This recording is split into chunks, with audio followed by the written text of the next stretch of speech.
the Honorable Shirley Matthews presiding. Good morning, you may be seated.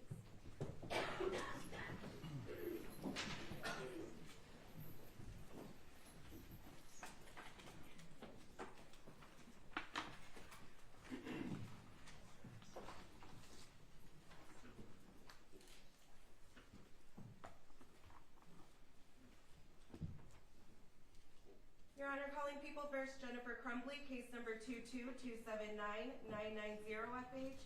Calling People First, James Crumbley, case number 22279-989 FH. Good morning. Good morning. Good morning, Your Honor. Karen McDonald on behalf of the people. Thank you, Mark Keith, on behalf of people. Good morning, Your Honor. David Williams on behalf of the people.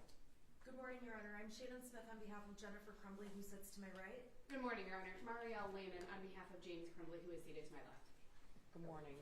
I see that your client has the hearing device that we've provided. He does, Your Honor. Is that working appropriately for you, Mr. Crumley? Yes, Your Honor. Can you hear? Thank you. If for some reason you can't hear, we have a number of those in the courthouse, so if there's some reason you can't hear, please let your counsel know, all right? Thank you. All right. I'm going to ask Mr. and Mrs. Crumley each to raise your right hand. Can you raise your right hand? Do you swear or affirm the testimony you're about to give is the truth, so help you God? Yes. Yes, Your Honor. You can put your hand down. Would you state your name Jennifer Crumbley. and your name? All right. I'm aware that your attorneys now operate separate in separate spaces, but just out of an abundance of caution, I'm going to ask you the questions that I asked previously about joint on the joint representation waiver form. All right. You already stated your name. Your name. How old are you? 44. Mr. Crumley? 46. Can you read, write, and understand the English language? Yes. Yes. Could you hear and understand your attorney? Yes. Yes. And are you satisfied with their advice? Yes. Yes. Do you understand that you were each charged with 4 counts of involuntary manslaughter? Yes. Yes. Do you understand you have a right to have your own attorney and conflict-free representation? Yes. Yes. Do you understand that there are various risks related to joint representation, which can include the following? Joint representation can compel a lawyer to refrain from taking certain courses of action before trial, during trial, and even after trial at sentencing. Do you understand that? Yes. And do you Yes. understand? And joint representation can affect advice regarding the decision to plea negotiations themselves, and decisions during jury selection. Because a lawyer will have the duty of loyalty to both clients, the lawyer may not be able to suggest or take courses of action that would benefit one client or hurt the other. This duty of loyalty could prevent counsel from pointing out the differences between the client's culpability and potential plea negotiations or at sentencing. In making comparisons between the two clients, it could put one client at a disadvantage. Do you understand that? Yes. And do you understand that? Yes. The duty of loyalty to both clients can affect counsel's decisions regarding matters of trial strategy. For example, it could limit the presentation of evidence, the examination of witnesses, or even the decision to call witnesses in an effort to protect the other client. As such, in the examination of witnesses, counsel may not be able to ask a question that would help one client but hurt the other. The duty of loyalty to both clients could also prevent counsel from pointing out the differences between the evidence against them or from objecting to the admission of certain evidence as to one client. That is, arguing that certain evidence does not apply to one client can highlight its impact as to the other client. Being duty-bound to protect the interests of the other client can prevent counsel from being able to present a defense that implicates the other client. Do you understand that? Yes. Yes. Yes. There may be situations where counsel cannot effectively assist one client due to the necessity to protect the other. For example, if your co-defendant chooses to testify, your attorney may not be able to cross-examine them on any testimony that may implicate you or challenge your co-defendant's credibility. Do you understand that? Yes. And do you understand that? Yes. A lawyer has a duty to preserve their client's confidences and secrets, and either that duty may become compromised in the situation of joint representation, or counsel may not be able to share certain facts with one of the clients. Do you understand that? Yes. And do you Yes. Have you had the opportunity to consult with your retained counsel as it relates to the issue of joint representation? Yes. Yes. Have you been given the opportunity to consult with independent appointed counsel regarding joint representation and the potential for conflicts of interest. Yes. Yes. Do you at this moment have any further interest in discussing anything with independent counsel? No, Your Honor. No. Having been given the opportunity for such consultation and understanding the risks, do you wish to proceed with joint representation? Yes. Yes. Do you understand that your attorney will not be able to act as a witness? Yes. Yes. Do you understand that by entering the waiver, you will not be able to raise these issues in appeal should you be convicted? Yes. Yes. I believe I supplied this form to each. And did they complete those forms? I'm sorry, Your Honor, we did not see those. We did not get it No, this we morning, Your probably- Honor. I think we put them out and they decided to not put them out till this morning just because they come in here and clean, so. All right. They have paper and pencil. They do, Your Honor. Yes, thank you, Judge. All right. All right. There's not the necessity for any kind of sequestration order, right? No. Okay. And this is a hearing pursuant to Daubert. Did you want to make a brief opening or not? Yes, Your Honor, if I may. Okay. Any other issues before that? Anything else before that? Oh, Your Honor, I think the only other issue, and maybe we could talk about this at the end of the hearing, is that third expert that was added on. In the issue, the prosecution submitted an affidavit in lieu of testimony, and we would just object to that being a part of this hearing. I don't know if the court wants to take that up now or later. If they attempt to introduce it, you could object at that time, probably. I got a motion for reconsideration. I think you filed a motion for reconsideration prior to me issuing the scheduling order on Monday, or they passed in the system, but we didn't see the motion for reconsideration till yesterday.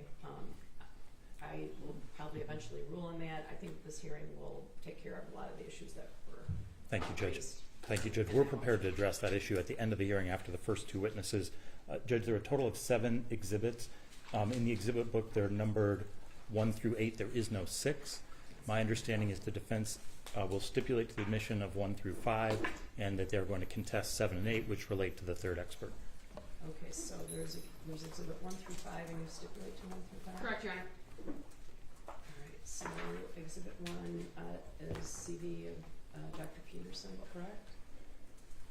Exhibit 2 appears to be a report or a letter from the Violence Project, is this correct? That's Dr. Peterson's report, Your Honor. Okay. 3 is CV of Dr. Cornell. Yes, Your Honor. 4 is, I believe, a document authored by the shooter. Yes, Your Honor. That's what we would call the original school drawing. Okay, that's exhibit 4. Yes, Your Honor. And exhibit 5 I think we is refer to that as, another drawing from the shooter. I think we refer to that as the modified, the amended school drawing, Your Honor. Okay. Okay, so those are exhibit 1 through 5. You stipulate to the admission of those exhibits? We do for the purpose of this hearing, thank you. Yes, Your Honor. Okay, so 1 through 5 are admitted.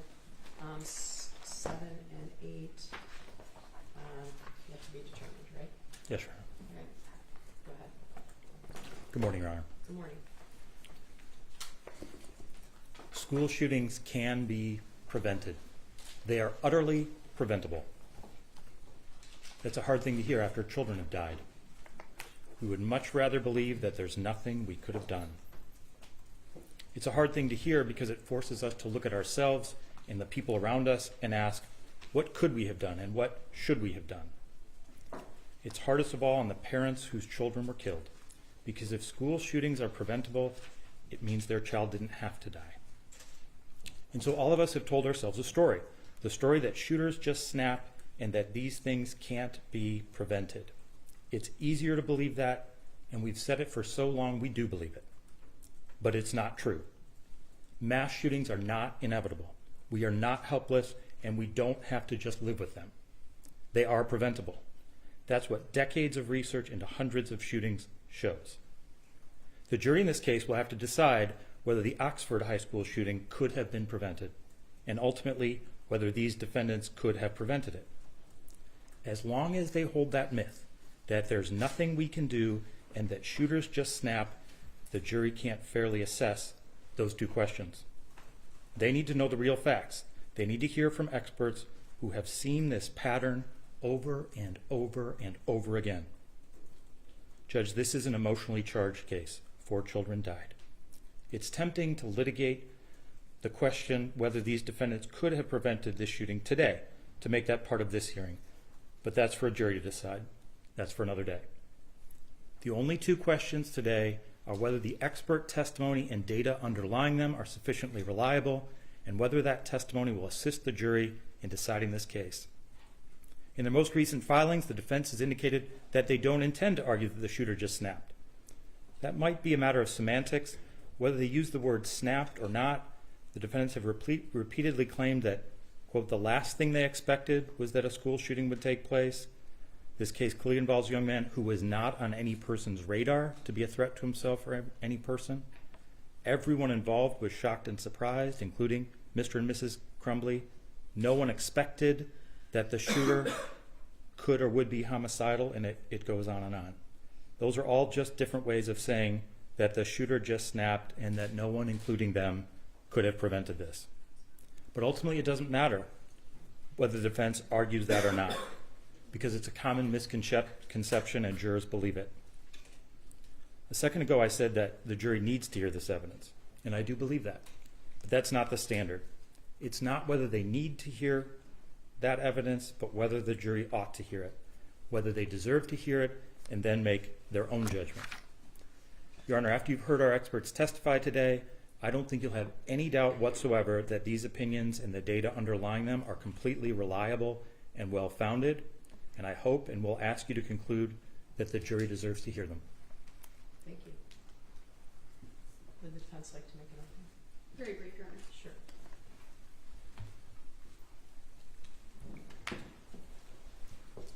Good morning, Your Honor. Good morning. As the defense has indicated, we don't dispute that the experts that are being called today are experts in their chosen fields. What we do dispute, Your Honor, is the reliability of their studies as they relate to this case, the relevancy of their conclusions as they relate to this case, and whether or not their testimony would assist a trier of fact. And the defense position, Your Honor, Mr. Crumbley's position, is that the testimony of these potential experts would not assist the trier of fact because their conclusions are not relevant in this case. Thank you, Your Honor. Thank you. Ms. Smith? No, thank you. I will rely on co-counsel. All right. Thank you. All right. Who's the first witness? Thank you. It's Dr. Jillian Peterson.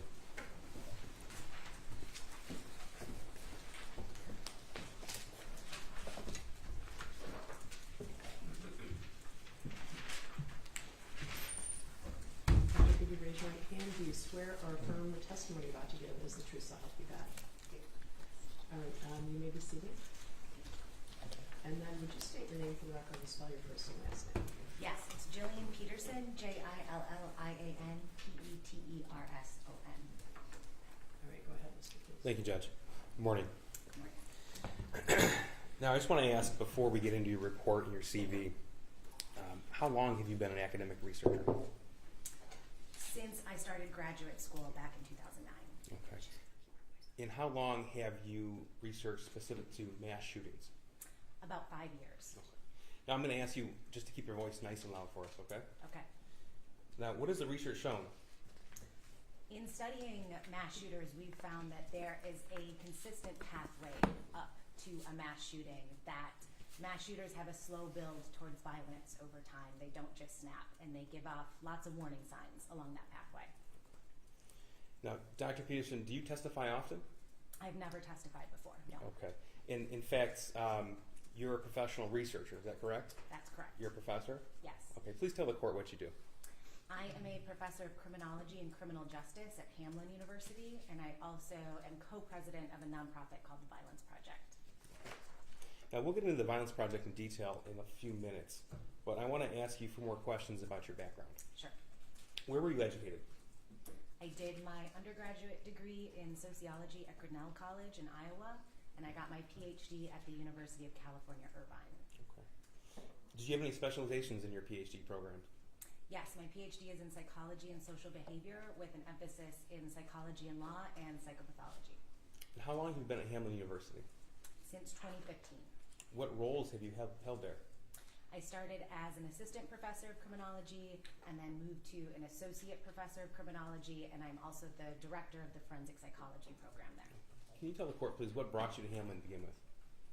I wanted a position in the Twin Cities. I was interested in teaching at a small liberal arts college, and I was excited about teaching forensic psychology classes. Have you taught anywhere else in your career? I have, yes. Where at? When I was writing my dissertation, I worked as an adjunct at Normandale Community College, McAllister College, and St. Catherine University, and then I held permanent positions at Normandale and at Metropolitan State University before coming to Hamlin. In what departments did you teach in? I was in either psychology or criminal justice. Have you always been a professor? No. Can you tell the court, please, what you did out of college? Yes, I started off my career as a mitigation specialist. I worked for the New York Capitol Defender's Office. What exactly does a mitigation specialist do? I developed what we called psychosocial life histories of our clients who were facing the death penalty that were used in their sentencing hearings. So I spent time interviewing perpetrators, talking to people who knew them, and then gathering records about their lives. How long did you work at that office? I was there around 2.5 years. And why'd you leave? New York got rid of the death penalty, so they closed the office. Okay. What did you decide to do after New York abolished the death penalty? I could see in doing that work the consistent pathways to violence in our clients' lives, and I could see all the places along that pathway that intervention might have prevented the murder. And so I didn't want to work at that final stage anymore. I wanted to go into actually preventing violence from occurring. So that's why I went to graduate school. Okay. And that's where you obtained your master's as well as PhD? Yes. What was your master's in? My master's is in social ecology from the same university. Now, you mentioned, we talked about your experience as a researcher. So do you research at Hamlin University? Yes. Okay, tell me please what you do.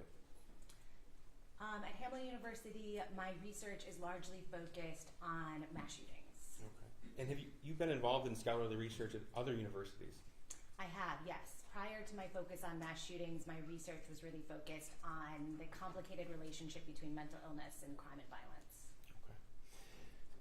Now, we'll get into the fact that you study primarily mass shootings in a few minutes, but if you could tell the court, please, as an academic researcher, do you seek to publish your findings? Yes. Can you tell the court, please, what is the process behind publishing findings? So we can publish findings in what's called a peer-reviewed journal. That process is writing up your findings, doing a literature review, writing up your methodology, your results, and your conclusions, including limitations of the study, submitting that to a journal where it goes out to typically 3 peer reviewers who are experts in the field. They provide feedback and tell the journal either accept, reject, or revise. Okay. Have you published any peer-reviewed works? I have, yes. How many? About 20. Now, in looking at your CV that's been admitted to this court, I have a copy if you need to see a copy. I see about 9 pages of published articles, chapters, and books. Does that sound right? Yes. Okay. I'm not going to go through them all one by one because the court has accepted the exhibit. But I do want to ask you this. Have you published any work specific to mass shooting prevention? Yes. How many? 3 peer-reviewed journal articles, a book, and about 40 other published essays. Okay. Now, you mentioned that you primarily research mass shootings at the moment. Is that right? Yes. Was there a shift at some point from your study of mental illness and the intersection of mental illness with crime to mass shootings in particular? Yeah, around 2017, it really was my interest in mental illness and violence that got me interested in mass shootings, because that was something that was coming up in our public discourse quite a bit. And I realized there was no information about what percentage of shooters had a mental health history, for example. It was also right around the time of the Las Vegas shooting, which was the most deadly shooting. And so it was around that time that I switched my focus to understanding the life histories of perpetrators of mass shootings. And why was it important to you as a social scientist to understand the life histories of perpetrators of mass shootings? I think there's a couple reasons. One is that we didn't have a lot of data around who these perpetrators were. And because we didn't have that data, we couldn't have public policy conversations grounded in that data. So when we would say things like, this is caused by violent video games, we didn't know what percentage of shooters were playing violent video games. Also, when you deeply understand that life history and that pathway to violence, that's when you can start building really data-driven prevention strategies. So rather than just minimizing casualties after it's happened, how do we prevent it from happening in the first place? Now, just so we're clear, in your research, were you able to determine if mass shootings were in fact preventable? Yes. Could you tell the court, please, what exactly is a quote-unquote mass shooting? It depends on who you ask. There's various definitions. In my work, I follow the Congressional Research Service definition, which is 4 or more people killed, not including the perpetrator, in a public space. The victims are non-family, and it's not in the course of other underlying criminal activity. And this is the same definition used by the FBI, is that correct? Correct. Now, when you shifted into the study of mass shooting prevention, did you have a name for the study? Yes, we called it the Violence Project. Okay, you said that started 2017? Yes. And tell me how that started. It started with me, my research partner James Densley at Metropolitan State University, and a group of undergraduate students at Hamlin. And we started by putting together a list of every perpetrator we could find who killed 4 or more people according to that definition, going back to 1966. Can I stop you at the definition? You said 4 or more individuals killed, not including the shooter, not related to the shooter, and not secondary to another crime. Is that what you said? Yes. Okay. Thank you. So this started through the Hamlin University? Yes. Okay. And at this point, did you have any federal funding? No, we started out all volunteering on the project. Okay. At some point, were you made aware of a potential grant from the Department of Justice? Yes, in 2018, the National Institute of Justice put out a call for proposals for studies focused on firearm violence and specifically mass shootings. Now, tell me, please, what was the goal of the study to begin with? Our goal of the study was twofold. One, to add data to our public policy conversations, to ground those so we could come up with better solutions moving forward. And 2, to figure out if we could find ways to prevent this from happening. If we could find a common pathway, then perhaps we could build some prevention strategies. Okay. And tell me about the grant process award from the Department of Justice. Yeah, we put together about a 50-page proposal which details what's known about mass shootings, what's unknown, what we would do in our project, what it would add. We detailed sort of the timeline and tasks and methodology. We submitted that first to Hamlin University. It has to go through a review process, so it's reviewed by the dean and the provost and the president. We then submit it to the National Institute of Justice, where it's reviewed by a series of experts who give it a score. Would it be fair to say that this proposal is thoroughly vetted? Yes. Are these grant awards competitive? They are, yes. And as you said, it's through what department? The National Institute of Justice. And what is that? That is the research arm of the Department of Justice. And what exactly did you propose you study through this grant award? We proposed that we were going to build a database of all mass shooters meeting that definition. We were going to code them on a series of life history variables and look for patterns in the data.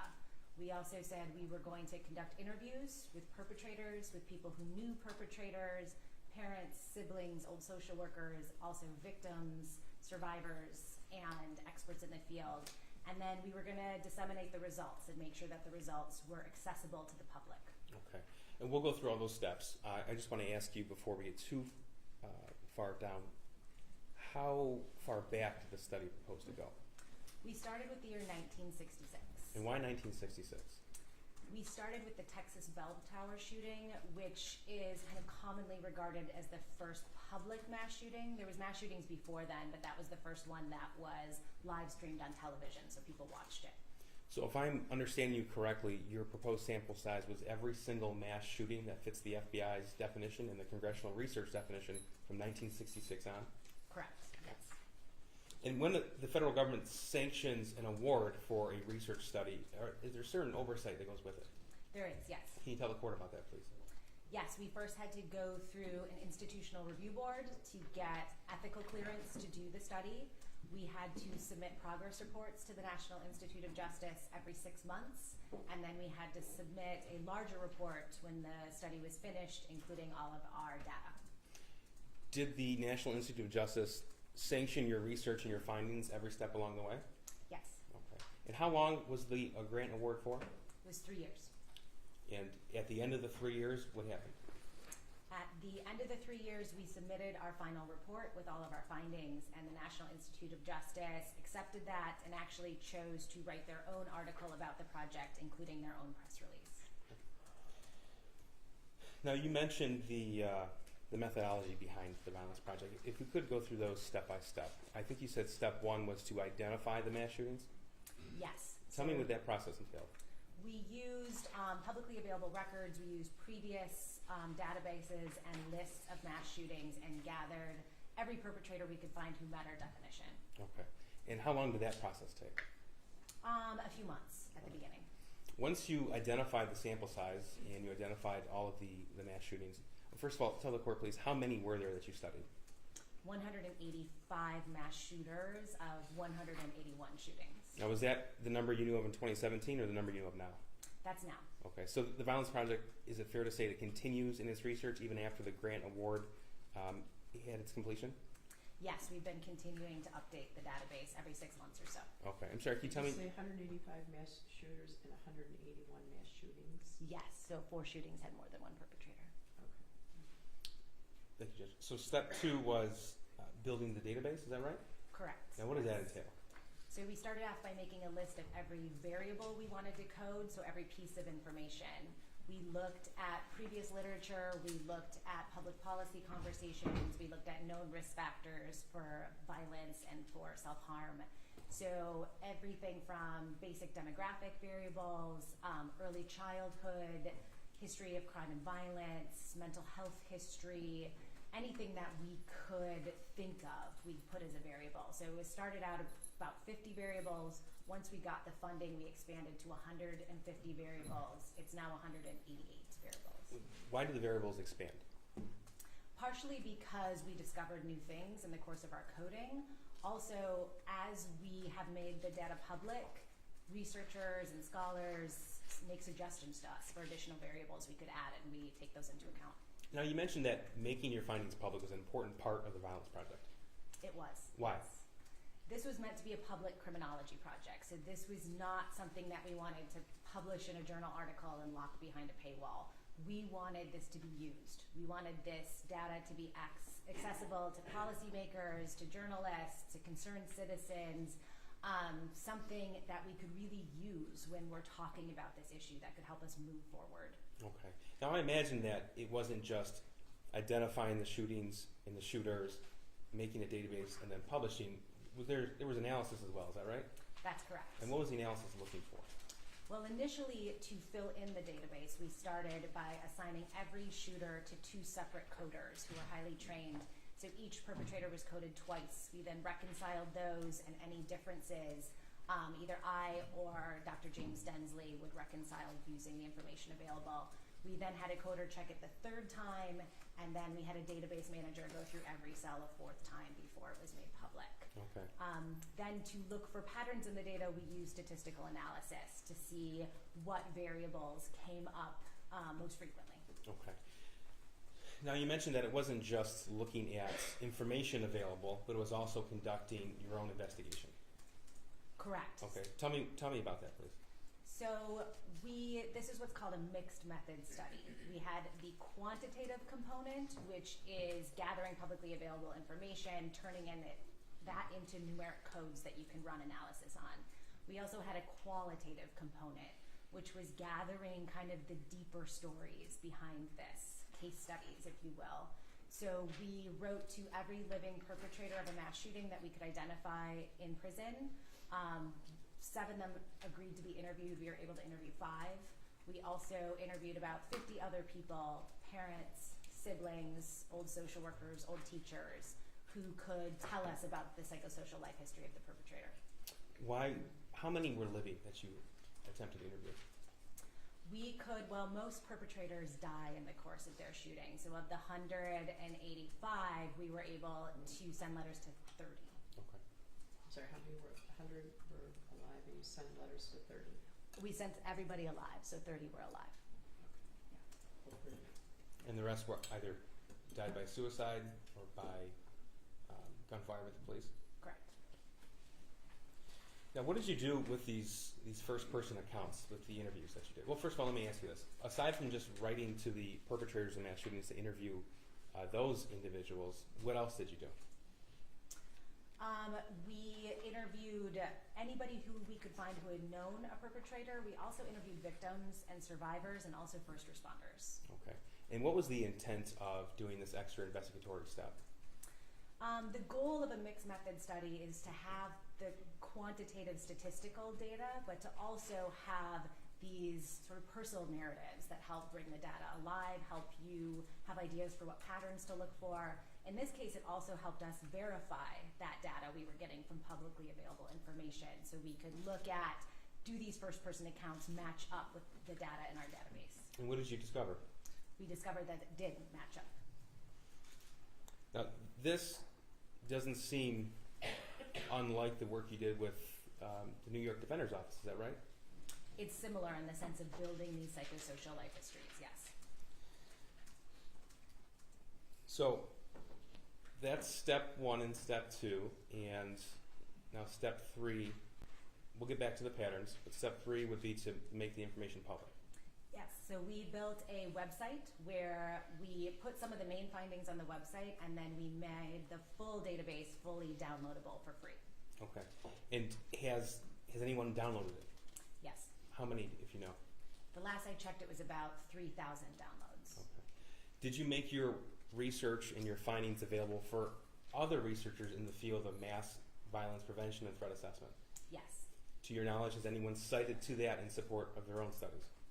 Yes, the last time I looked, it had been cited around 51 times in peer-reviewed journal articles. And that's just peer-reviewed articles, correct? Correct. Now, why was it important for you to not just report back to the National Institute of Justice, but actually publish to the public? I wanted to see the data used. The goal of this project was to make a difference. The goal of this project was to prevent violence. Now, you mentioned the public discourse back when you were talking about your shift from the research just in the mental illness and crime into mass shootings back in 2017.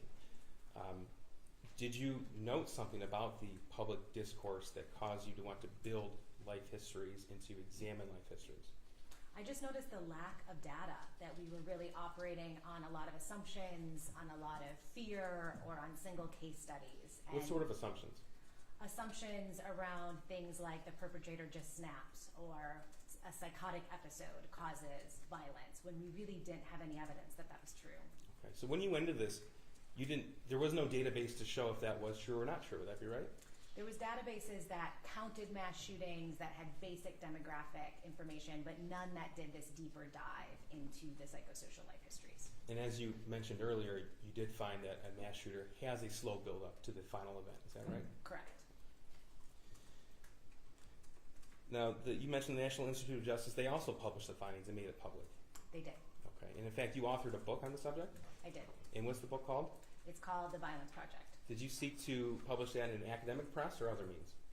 I chose not to go with an academic press, again, because I didn't want just academics to read this book. So we went with a traditional trade publisher so that we could reach a wider audience of parents, teachers, law enforcement, sort of anyone who could use the findings. So the Violence Project was to obtain data and to analyze data. Is that right? Correct. And to try to identify if there are methods or opportunities to intervene. Right. And to identify if, in fact, mass shooters do not snap. Right. Okay. Have you, since the Violence Project concluded, been awarded funding to now implement those findings? Yes. I recently received an award in collaboration with the St. Paul Public Schools, a $1 million grant through the Bureau of Justice Assistance to implement some of those findings and conclusions in the St. Paul Public School system. Dr. Peterson, are you invited to speak around the country regarding mass shooting research and mass shooting prevention? I am, yes. What sort of organizations invite you to speak? All sorts. Teachers, educators, medical, law enforcement, FBI, Homeland Security. Now, that's in regards to your mass shooting research, correct? Yes. Okay, your experience in this study is extensive, so I just want to recap, and please let me know if I'm missing anything. You began your career building life histories while working with inmates on death row in New York. Yes.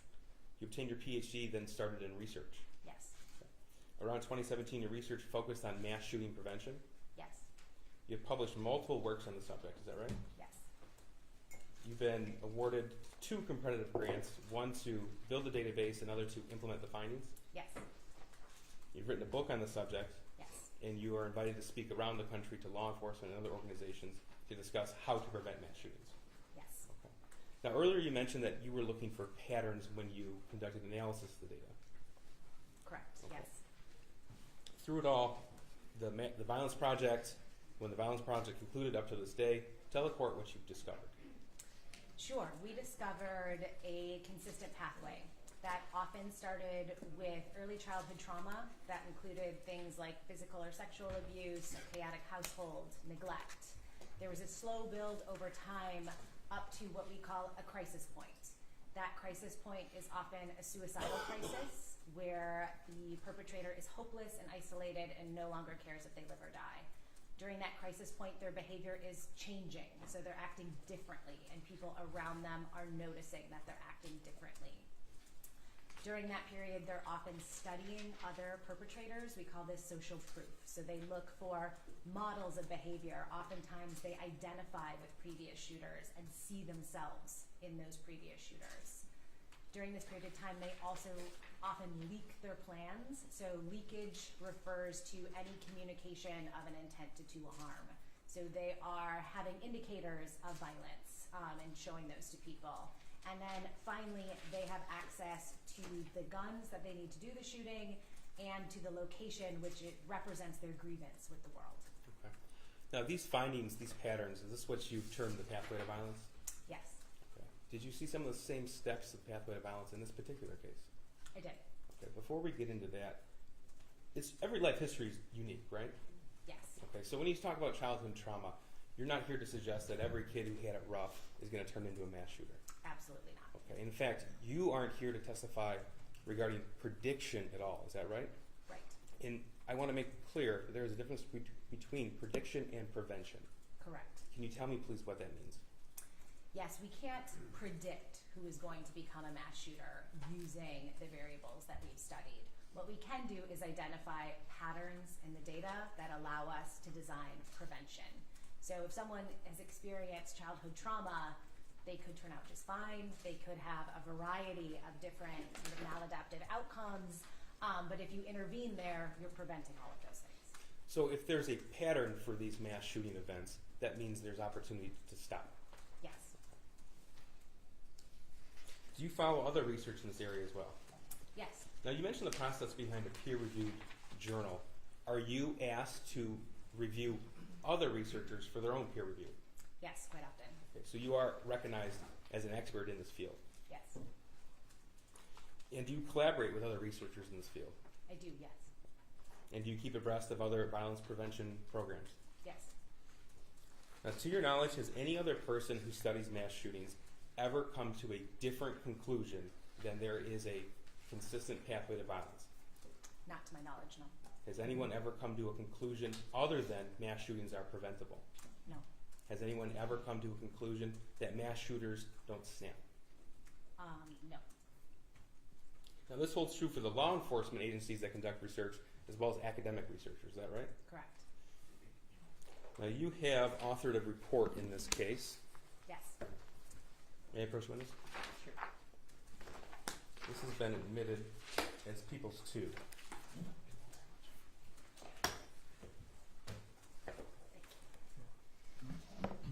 And that is admitted as evidence, so feel free to refer if you would like to. Okay.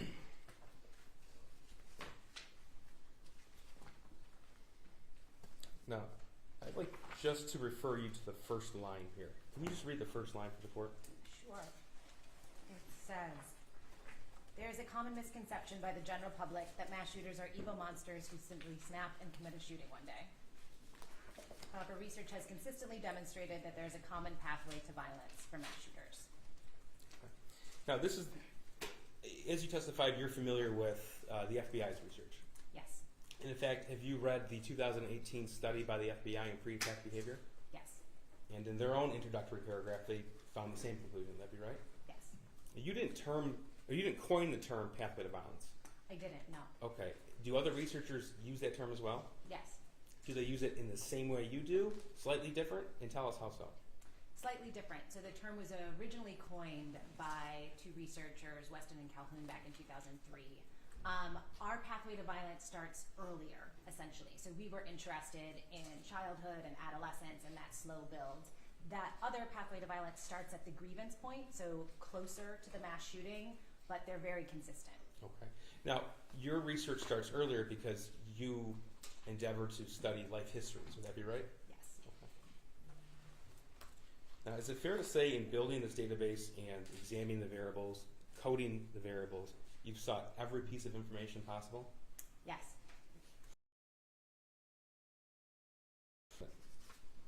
You mentioned crisis point. Yes. Okay. And tell me, please, again, what does a crisis point look like? So we define a crisis point as when your current circumstances are overwhelming your ability to cope. Something pushes you over the edge. It could be the loss of a job or the loss of a relationship, and then you start acting differently. So we call it a marked change in behavior from baseline. The most common thing we see is increased agitation, increased isolation, increased abusive behavior. It could be not turning in homework assignments or not showing up for school, but people around you are noticing that something's different. Okay. Now, this could look different for the individual, correct? It looks different in each individual, yes. Tell the court again, please, what's leakage? Leakage is communication of attempt to do harm or of intent to do harm to a third party. Would you consider leakage to be one of the more important factors in the study of mass research or mass shooting research? Yeah, we discovered that leakage is a really critical intervention point. One study we did found that leakage is really a cry for help, and so that becomes the key point at which someone needs to intervene. Okay. And that is because of the nature of the fact that leakage is communicated to another party. Exactly, Okay. yes. Can it be intentionally communicated as well as unintentionally communicated? Yes. And tell me about that, please. It could be an intentional communication, so writing something on social media like I'm going to be a school shooter. It could be something more subtle, maybe unintentional, like drawing guns on pieces of paper or something. Now, how prevalent is an identifiable crisis point in mass shooters? We found it in 85% of the cases we studied. Okay, so pretty consistent throughout all 185 or so. Yes. What about leakage?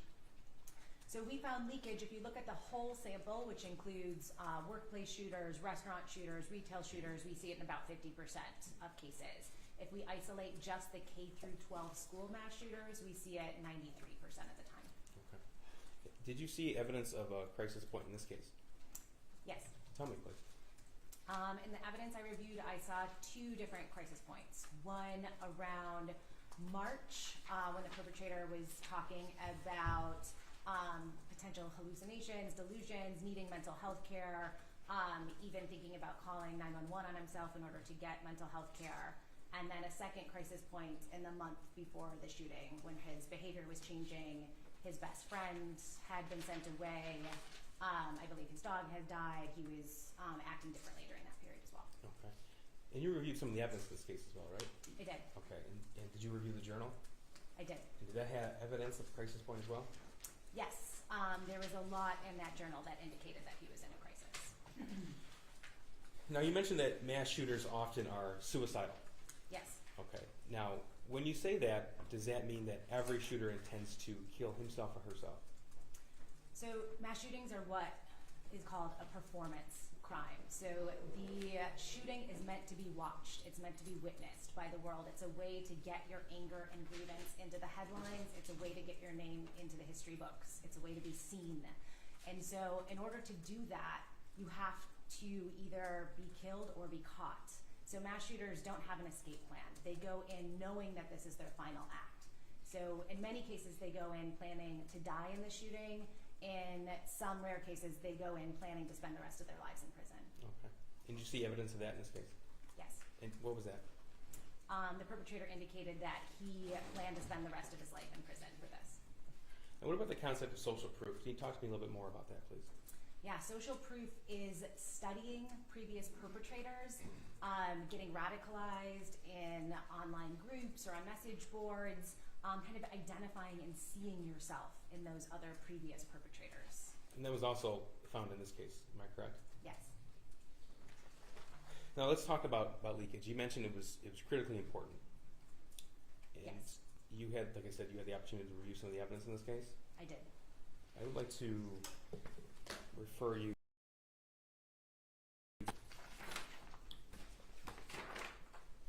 People's Exhibit 4 and 5.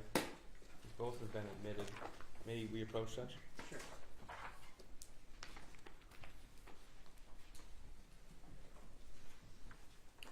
Thank you. Dr. Peterson, if you could just take a moment to look at People's Exhibit 5. Do you recognize that? I do. And, I'm sorry, 4 and 5. Do you recognize both of those? I do. Now, when you talk about leakage and it being prevalent, especially in school shootings, I want you to tell the court, is this an example of leakage? It is, yes. Okay. And tell me what you found in this case, your review of this case, in regards to leakage. So this case, compared to the other K through 12 school shooters that I've studied, this case was remarkable just in the sheer volume of leakage in the month leading up to the shooting, including homework assignments, journals, notebooks at home, internet searches during school, and then of course this worksheet the day of the shooting. Okay. That worksheet that I just handed you, People's 4 and 5, is that significant to you? Yes, it is. How so? All of this is leakage, from the gun to the thoughts won't stop.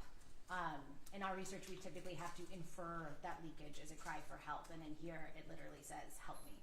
Okay. Now, it's important that leakage is evaluated in the context of the person receiving the leakage. Is that right? Yes. So some people who have more information are able to interpret it better. Yes. Would it be fair to say that the evidence you reviewed in this case demonstrated an escalating crisis? Yes. Now, what about evidence of opportunity? You talked about opportunity. So we define opportunity as two things: access to the weapon and access to the chosen location. Okay. And did the shooter in this case have both of those? Yes. Now, tell us, Dr. Peterson, in what you reviewed in this case, is it consistent or inconsistent with what your studies have found? Really, the pathway that the perpetrator went down in this case is very consistent with other perpetrators of K through 12 school mass shootings. There are a couple differences in this case, one being the sheer volume of leakage, second being how he obtained the weapon, and I guess third being the fact that the leakage was discussed the day of the shooting. Were there opportunities to intervene? Yes. May I have one moment, Your Honor? Sure.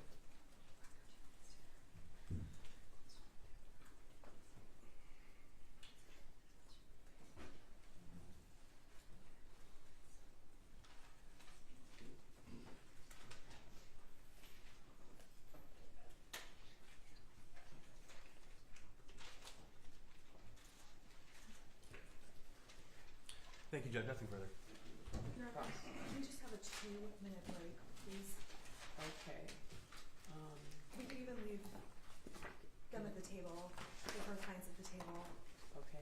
When you say, tell me what kind of a break you want. Do you want your clients to run upstairs? Do you want to walk into the hallway? Do you want?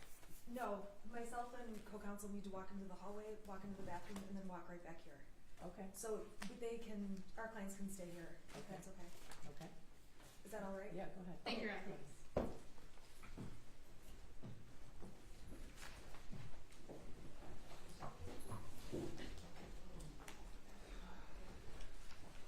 You okay? Are you okay with that? I've been nervous about it.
someone take a picture in here. You can't take a picture in here. Okay.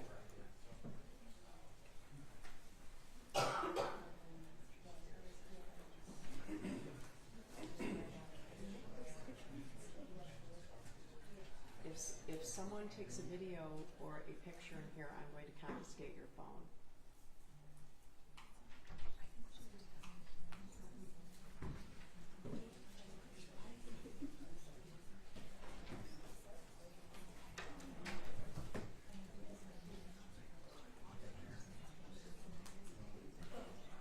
Deputies, if you observe someone taking a picture or videotaping in here, you can let me know and I will personally confiscate their phone. Yes, ma'am.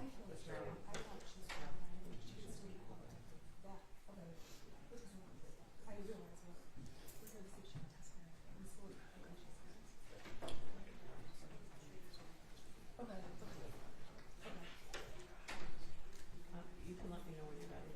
Right.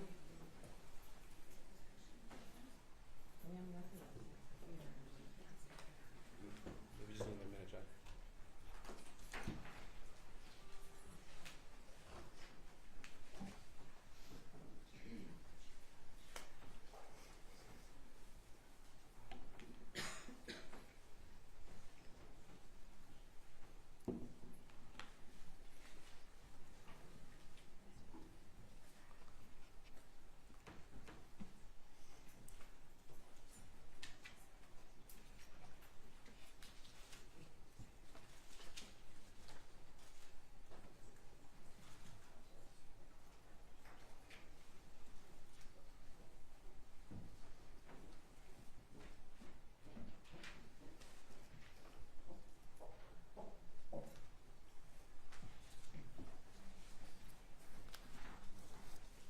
Are we still on the record, Judge? I think we are.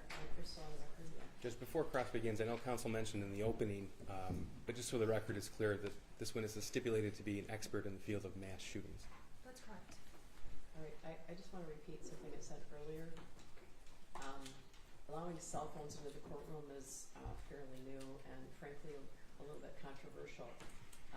But these proceedings are not permitted to be photographed or videotaped in any way. As you see, there are a number of deputies here who will be permitted to confiscate your phone in the event that you take a video or a picture. It's not permitted inside the courtroom.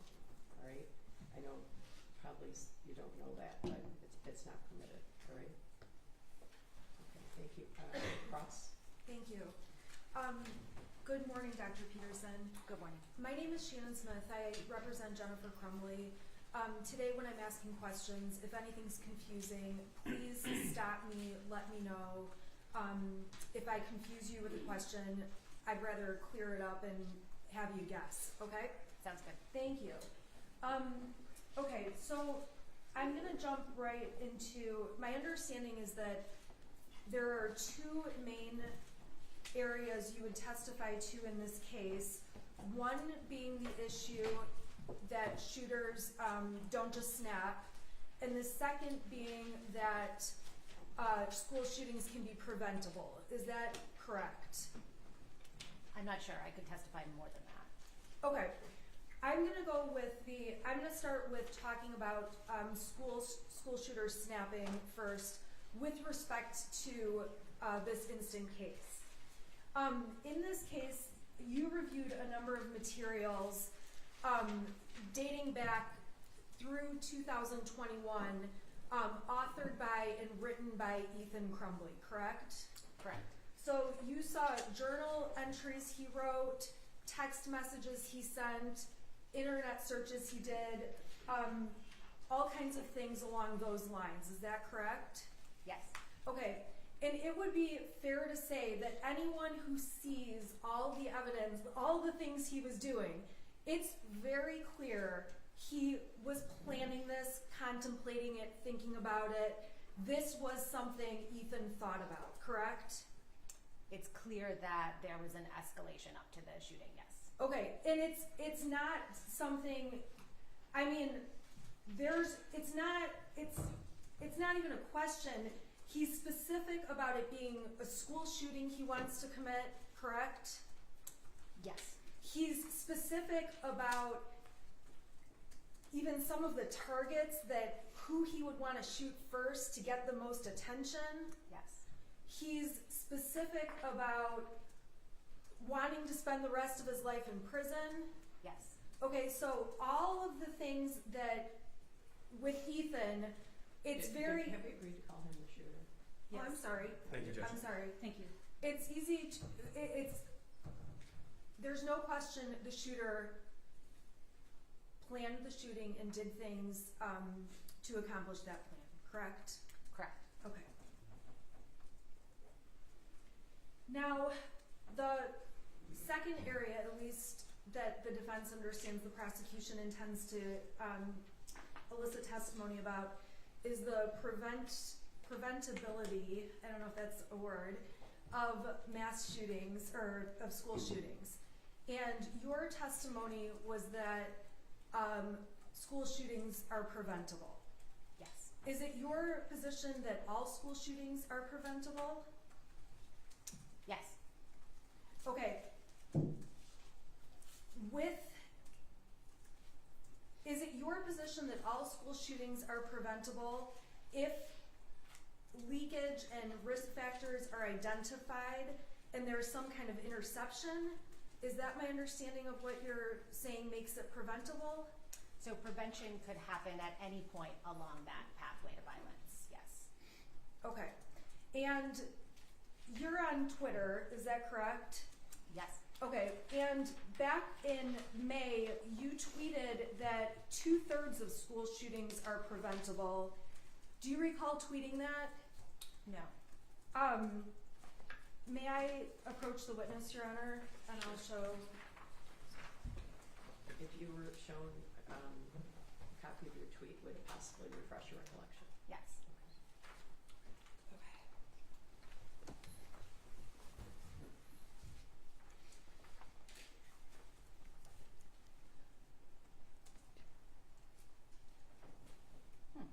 Does seeing that refresh your recollection? No, I didn't tweet this. I don't run the Violence Project Twitter account, but Okay, but somebody from your project tweeted 2/3 of mass shootings are preventable. Do you have any idea where they got this 2/3 number from? I don't actually. Okay, and your testimony is that 100% of shootings are preventable. At some point along the pathway to violence, yes.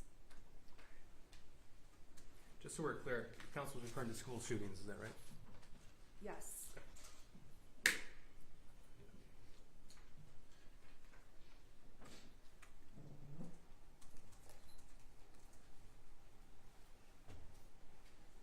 We have obviously seen a number of school shootings, Yes. and the research does not contain school shootings that were in fact prevented through the pathways to violence methods, correct? It's very hard to study. There are some studies of averted shootings, but it's very hard to know the scope of shootings that were prevented. So, in the end, when it's your opinion that all of them can be prevented, we don't have any scientific data that confirms they can all be prevented. We have a common pathway to violence, and we have studies of averted shootings. We have a lot of information, and we have hope that more information will help us identify shooters and shootings, but we have no concrete way to know that we are going to be able to stop all shootings, correct? Again, I'm sorry, Judge, I need to Object here, just to clarify, counsel again said all shootings, All and school Dr. shootings, Peterson's I'm an sorry. expert in mass shootings. Yeah, I mean, you could ask both ways, but I apologize. no, just be clear. Yeah. Okay. Obviously, the information, the goal is to identify and to stop school shootings and reduce the numbers of school shootings. But right now, there is not concrete evidence that shows if X, Y, and Z is done, a school shooting will never happen in a school, correct? There's data to show that certain prevention strategies do prevent shootings, but if what you're saying is, I mean, we can't like randomize people and run experiments, so.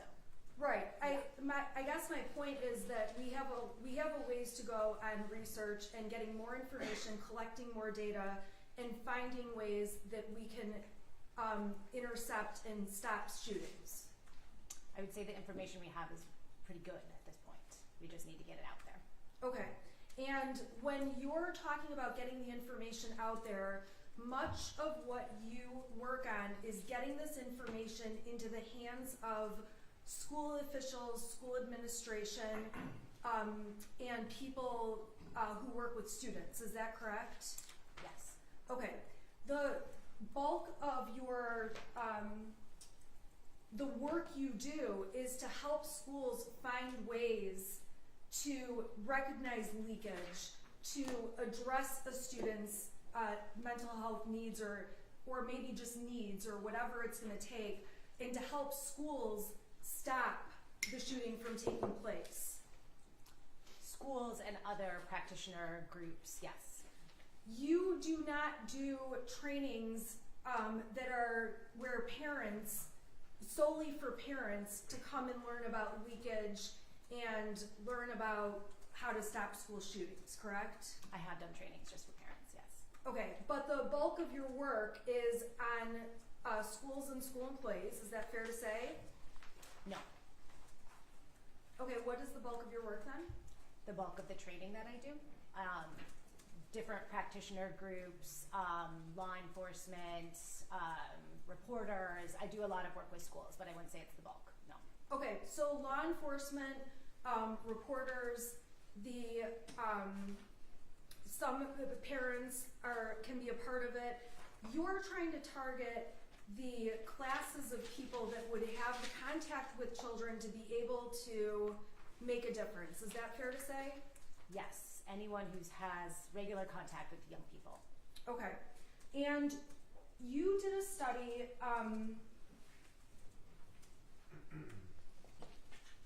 a more recent study about experts being able to assess shooting threats. Is that correct? Yes, it's currently under review. Okay, so you did research to determine, one of the questions you're asking and trying to determine is, why aren't experts better at assessing school shooting threats, correct? Yes, why are they inconsistent? Okay, and one of the things that you found, so when you're dealing with this study, I'll say it as I understand it, but please stop me if I'm wrong. You surveyed 229 senior law enforcement officials and officers. Is that correct? Mm-hmm. Is that a yes? Yes. And those law enforcement officials and officers, they were people who are directly responsible to assess threats that could be in a school shooting. Is that correct? Yes. Or in a potential school shooting. Yes. And the research asked these senior level officials and officers to use a scale of 1 to 10 and look at materials and determine on a 1 to 10 level if it was to rate the severity of what they were seeing. Is that correct? Yes. So, for example, you would give them a drawing, you know, a hypothetical drawing that a student did, and then you ask all 229 people, rate this drawing on a scale of 1 to 10, how severe of a threat is this, correct? Yes. And one example is you guys had a drawing. It was a stick figure that was portraying a school shooting in a trash can. That was just one example of a material you use to give to these investigators and say, assess the risk, correct? Correct. And these trained senior law enforcement officials and officers scored the drawing, and on that one in particular, 62% of the experts rated the threat as low, correct? Yes. They scored it between a 1 and a 3 out of 10. Yes. And then only 27 of the 229 scored it as an 8 or higher, correct? Yes. So even trained senior law enforcement officials, there is not consistency among them when they look at a drawing or a piece of information to determine the risk level, correct? If they look at that piece of information with no other context and without knowing anything about the student or anything about the situation, then that is correct. Yes. Okay. And so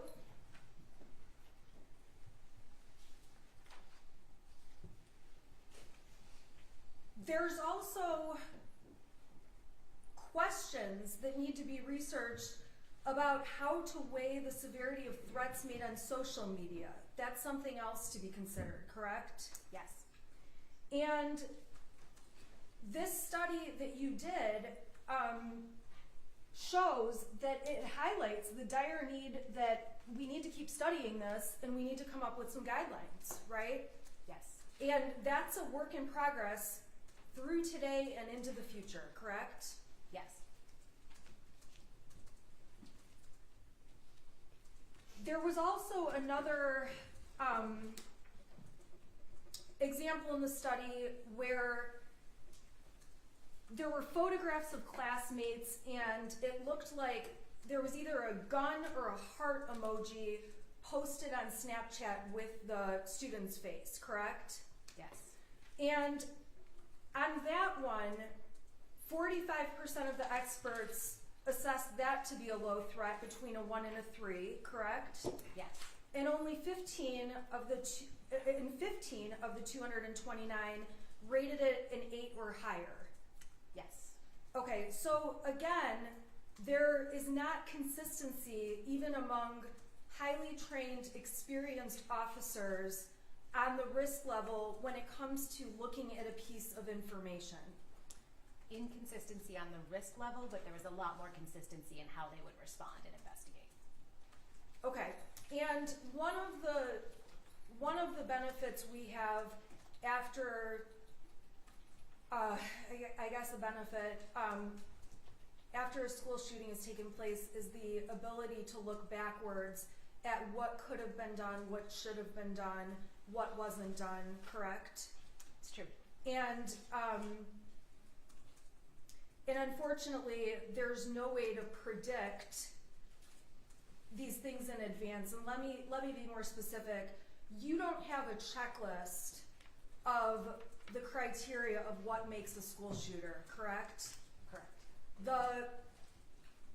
All of the factors you talked about in the database show there's many contributing factors that can be looked at, but there's not a profile of this is going to be somebody who should be on our radar as a school shooter. There's no profile, but there is a pathway, and leakage being the most critical component of that pathway. So I'm going to ask you, I'll turn to leakage. When you're talking about leakage, the drawing Ethan drew that's been admitted as I think Exhibit 5, those drawings were identified by you as leakage after the crime took place, correct? Yes. Now, if I had drawn those same drawings but did not commit a shooting in a school, it would not be considered leakage. It would be considered leakage. It's any communication of intent to do harm. Okay, so any communication of intent to do harm, including times when harm is not done, all counts.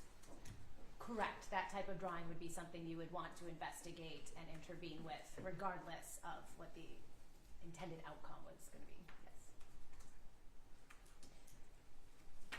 Yes.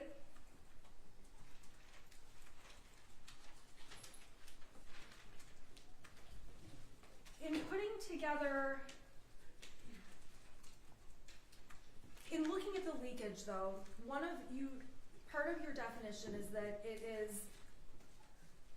it goes to a third party, correct? Yes. We're not talking about documents that are hidden that only the shooter sees, Right. correct? And your testimony in this case was that there was a lot of leakage by the shooter. Yes. And to third parties. That third parties were made aware of. Yes. Okay. Now, when you looked at the materials, and I imagine they were provided from the prosecution, Yes. you looked through, I'm just going to go through some of the materials, okay? Okay. You looked through some of Ethan Crumbley's notebooks from home, correct? Yes. You have no knowledge of who saw the contents of that notebook. I don't know. So if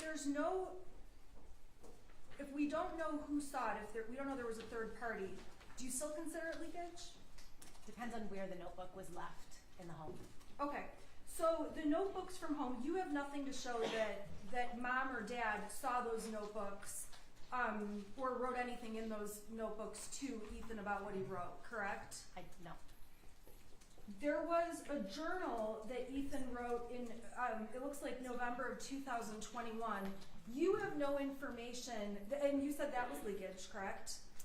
It was leakage because the evidence shows he was writing it in class, in public, in his house, right? It wasn't something he kept hidden.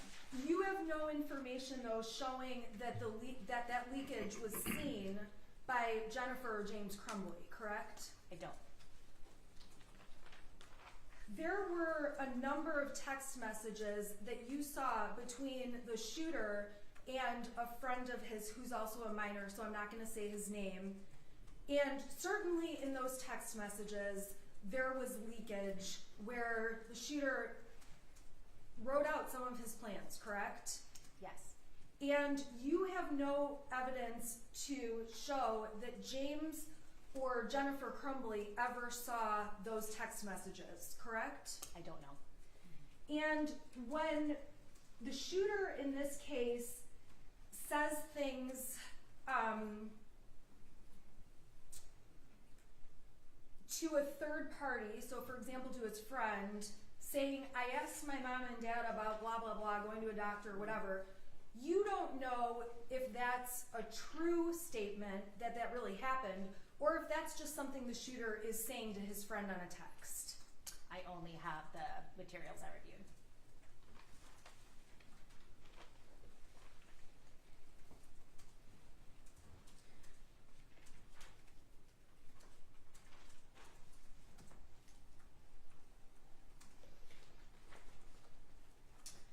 Now, very early on in this case, you heard about the Oxford shooting right away as it happened, I imagine. Yes. And you wrote an op-ed piece very early on in the case about some of the distinctions between this case and other school shootings. Is that correct? I believe so, yes. And the op-ed piece was actually written like the first week of December, so within about a week after the shooting took place. Yes. And at that point, had you been in touch with the prosecution regarding this case? No. In the op-ed piece you wrote, one of the items that you seem firm on is that you believe that Ethan was given access to the gun by his parents. Is that a fair statement? Yes. And in your report, some of your opinions rely on the fact that you believe Ethan was given access. Can we follow the shooting? Oh, I'm sorry. No, I know it's an inadvertent. Okay.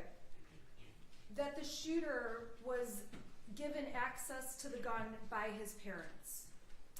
For the op-ed, I was relying on previously published news accounts of what had happened. So those accounts are linked within the op-ed. And for the report, it references the Instagram posts and things that I relied on. Yes. Okay. And one of the, you would agree with me that sometimes the news, God bless them, does not accurately report what's happening in a case or accurately report the details of a crime, things like that, correct? Not 100% of the time, right? Okay. And that's actually one of the limitations, even in your work in compiling the database, is that you have to rely on information given to you by other people that you can't always independently verify, correct? We triangulate sources with firsthand and primary sources whenever we can, but yes, there's cases where we do use secondary sources. And in, for example, one of your published studies about the communication of intent to do harm before a mass shooting, you identify the limitations of your study, correct? Yes, that's a required part of the peer review process. And part of the limitations in what you rely on include things like there's room for bias. There's room for bias. Is that correct? Yes. And it's fair to say that if the initial information you were prevented showed that Jennifer and James, or led you to believe Jennifer and James Crumbley gave the shooter the gun, that creates, we can agree that would create some bias in your mind about these parents. I guess I just was relying on the evidence that I was provided in the report. In the limitations section of your article, you note that there's sometimes misinformation because the source data was originally gathered for purposes different from our own. So the database that you have right now, some of the data in there was derived from databases that were created for other reasons. Is that correct? Yes, which is standard practice in our field. And there were situations where you write it's possible there was leakage, but information was not made publicly available for you to be able to look at. Yes. And in trying to look at the database and create it and compile it, there's times where you hit some roadblocks like HIPAA getting in the way of getting medical records and things like that, correct? Yes. And it's also difficult when we talk about HIPAA to get mental health services information because the mental health services a perpetrator may have might be related to the shooting or it might be related to something else, correct? Yes. So there's some question about, there's some room for parts of the database that we cannot say are 100% reliable. That's true of all research in this area, but yes, we used as many sources as we could find.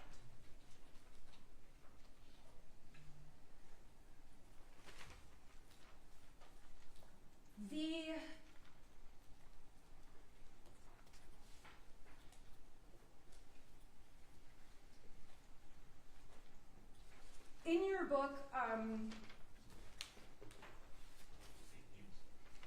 there's an example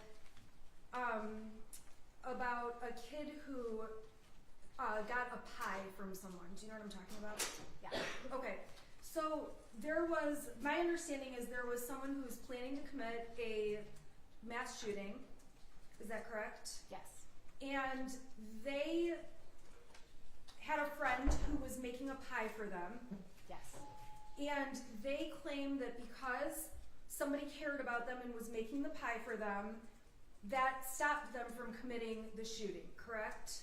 Yes, it gave them hope and got them through their crisis point. Okay, and part of what you hope to see is administrators, school officials, helping students get through their crisis point as a means to block and stop a mass shooting from happening, a school shooting, correct? Yes. Okay.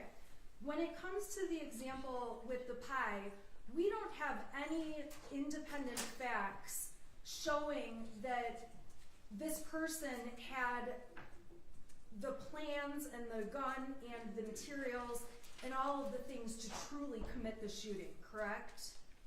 That's a first-hand account, so we just have his first-hand account. Okay, so his first-hand account could be true, that this idea somebody made him a pie, stopped him from shooting, or it could be a feel-good story that he tells. Is that a fair statement? I mean, in terms of collecting interview data and analyzing it for kind of social science purposes, yes, you would try to triangulate that with independent sources if you could. And that pie example is one of the ones you use to show that sometimes it's little actions that can help stop a shooting, but that example, we don't really have much information about it to show that a pie is going to stop every shooter, correct? That is one anecdote in the book. There are others, yes. At the end of the day, every shooter is different and has a different background and different plans. Is that correct? Yes. And there is no recipe for us to put in place to guarantee that we're going to be able to prevent future shootings. I would say there is a recipe we could put in place. There's a recipe we could put in place and hopefully minimize it, but we don't have any proof yet that this is definitely going to work. It's going to stop all school shootings. We do not have that data, no. Now, one of the things that does make a big difference is when there's kind of an intervention or law enforcement becomes involved in finding out there's plans in the works for a school shooting. Is that a fair? That's a horrible question. Okay, let me back up. Okay, on Monday of this week, there was a school shooting in St. Louis. Are you familiar with that school shooting? I have read just the news coverage. I haven't studied it. Okay, in that school shooting, the police had the gun the week before. Are you aware of that? I read that in an article. Are you aware that the shooter in that case had been committed, had a mental health commitment prior to the shooting? That is not a case I've studied, I'm afraid. Okay. I guess the bottom line of what I'm asking you is, even sometimes when there are interventions and things done, a school shooting can still happen. If we're talking about that case, I haven't studied it. Okay. The Parkland shooter. You've studied the Parkland shooter. Yes. He's part of the book. Mhm. Okay. We can agree he was on the FBI radar prior to the shooting. Yes.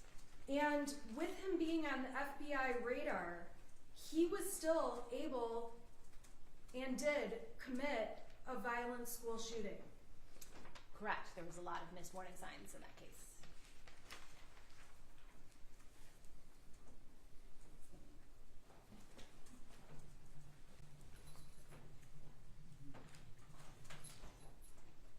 With the database that you have prepared, you have already added Ethan Crumbley to the database.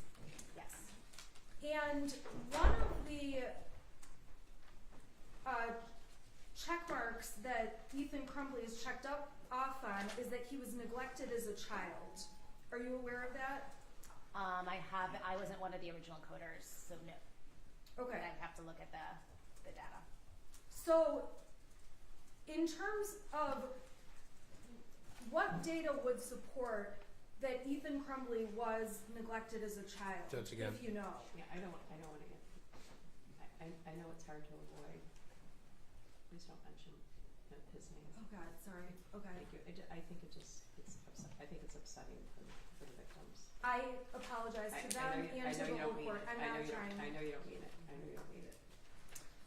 We That case was coded by 2 independent coders using publicly available information, so I'd have to gather the source files. But we know that the best data about each case doesn't become available until sort of 2 or 3 years later, oftentimes, when FBI reports and things are released, so that's when we go back and we make sure we're revising the data.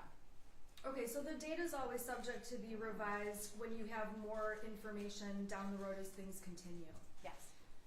And it's fair to say that one person, I know you have 2 coders, but if there has never been a history of abuse or neglect, police phone calls, things like that, one person's opinion about whether Ethan was neglected could be different than another person's. Is that a fair statement? No, it's based on data, which 2 people code and then a 3rd person checks. Okay, and specifically in this case with the shooter, you don't have an awareness of what data was used to make that conclusion? I don't know.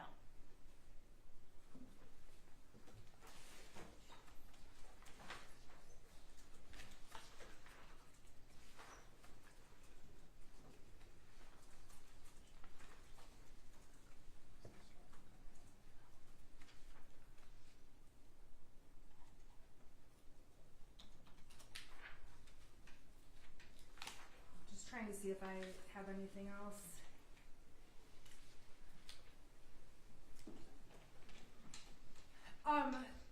In your work,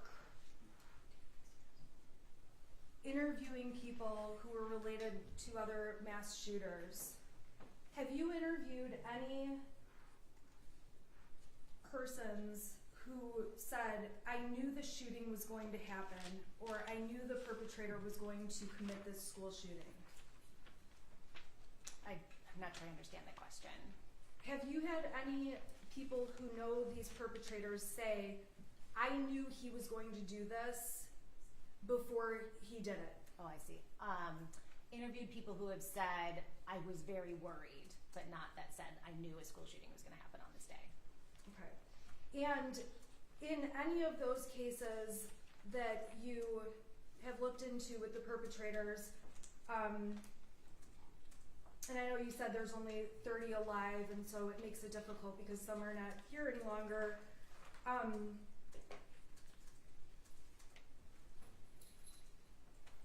Are there any cases where parents were criminally charged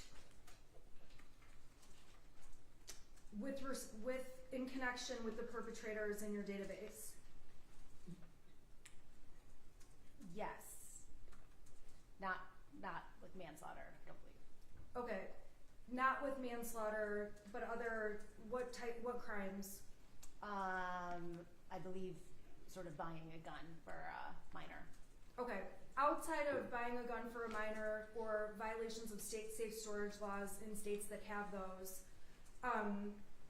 you have not had experience working on cases aside from this one where parents are accused of involuntary manslaughter for the actions of their child? No.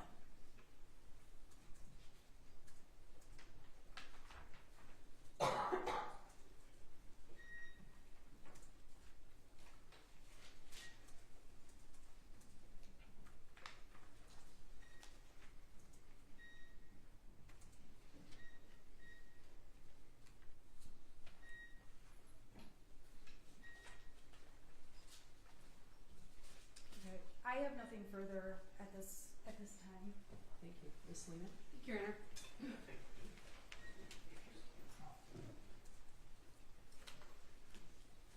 Dr.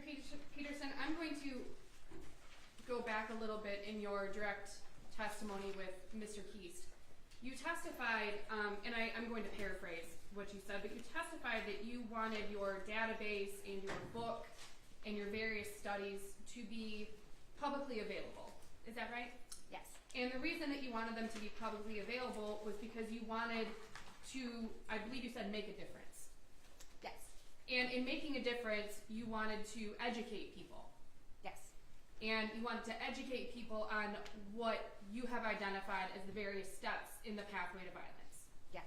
Now, it's your understanding, based on your studies and based on your reviews, that the majority of people don't know what the steps are on the pathway to violence. True, yes. And in this case in particular, you haven't reviewed anything. Ms. Smith went over what you reviewed to write your report.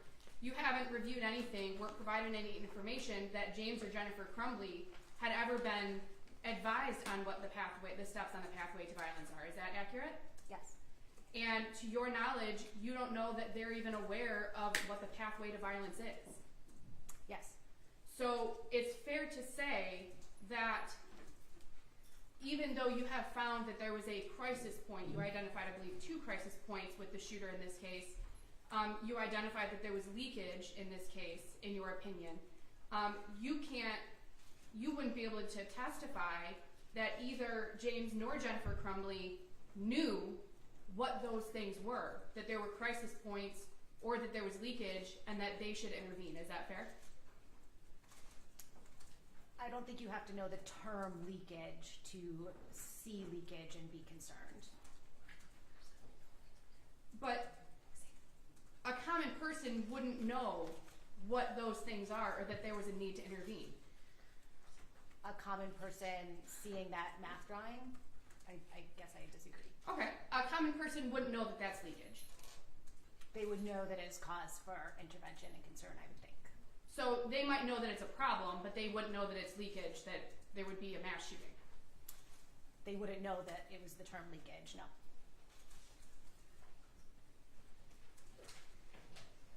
You testified with, on your cross-examination with Ms. Smith, and I believe also with Mr. Keast, that the data in this case that you compiled and that the Violence Project compiled was based on publicly available data. True. And specific to this case, you wrote your report, and I believe Ms. Smith asked about an op-ed that you wrote based on what was publicly available.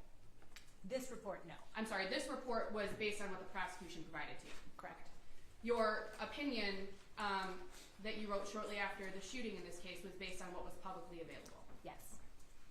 And is it fair to say that what was publicly available would be what you find on the internet? No, things that are published in reputable sources. Okay. So we talked about media reports. Correct.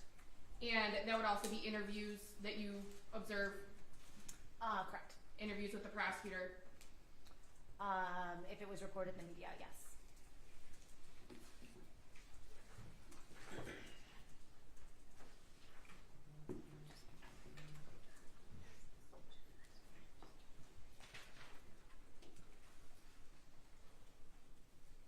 In the purpose of your research, I think you said that you started with mitigation in the New York Defender's Office and mitigating cases involving the death penalty. Right. Yes. And then you moved in 2017. Your path kind of I don't want to say it moved around, but it evolved. Yes. And you chose to focus on how to intervene to prevent mass shootings. Yes. And that began in 2017. Yes. Okay. And so the purpose of your research and your studies since 2017 has been to identify ways to prevent a mass shooting. Yes. And I think we covered this a minute ago, and one of the ways that you believe you can prevent mass shootings is by educating the masses. Yes. And I believe you testified with Ms. Smith that the majority of your education of the masses that you've done personally has been with law enforcement officials, right? And school officials, school administration, people of that nature. Is that fair to say? Yes. Okay. You testified that you have done some trainings with parents, right? Yes. You didn't train James or Jennifer Crumbley, is that right? Not that I'm aware.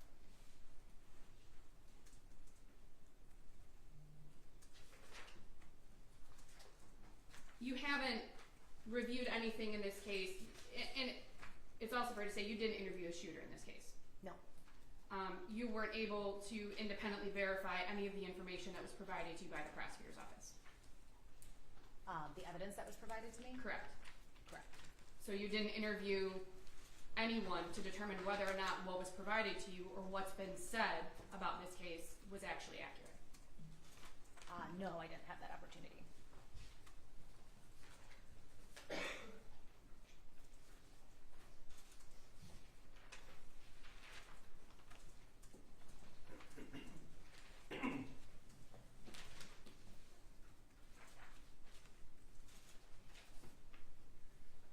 And I don't recall if I asked you this, and if I did, I apologize. You haven't been provided any information that James or Jennifer Crumbley would know how to identify any of the steps on what you've identified as the pathway to violence. I'm not sure what you mean. Okay. You haven't been provided any information that James or Jennifer Crumbley, I'll take it a step back, know what the pathway to violence is. Yes. That's accurate. You don't. Accurate. Okay. And you don't know that they know that there are steps to the pathway to violence. Correct. And you don't know whether they were able to identify any of those steps. Correct. You acknowledge, I believe you acknowledge with Ms. Smith that there were others who may have been made aware of what the shooter had been planning. Yes. Okay. And that would be a friend, correct? Yes. And there were school officials, Yes. teachers, Yes. a number of people who you were able to identify who actually did know what the shooter was planning. I don't know if they knew what he was planning, but who saw the leakage. Who saw the leakage. And is it fair to say that, and you may not be able to answer this, but in this day and age, in the age of what you have identified as a prevalence of mass shootings, and I think we agree that there is a prevalence of mass shootings, that school officials, teachers, law enforcement officials, those are people who are more readily able to identify things such as leakage or crisis points or things of that nature. Is that a fair statement? As compared to, The general public and lay people who have never had. I would say as compared to family and people close to the shooter, no. But compared to lay people with no training, yes.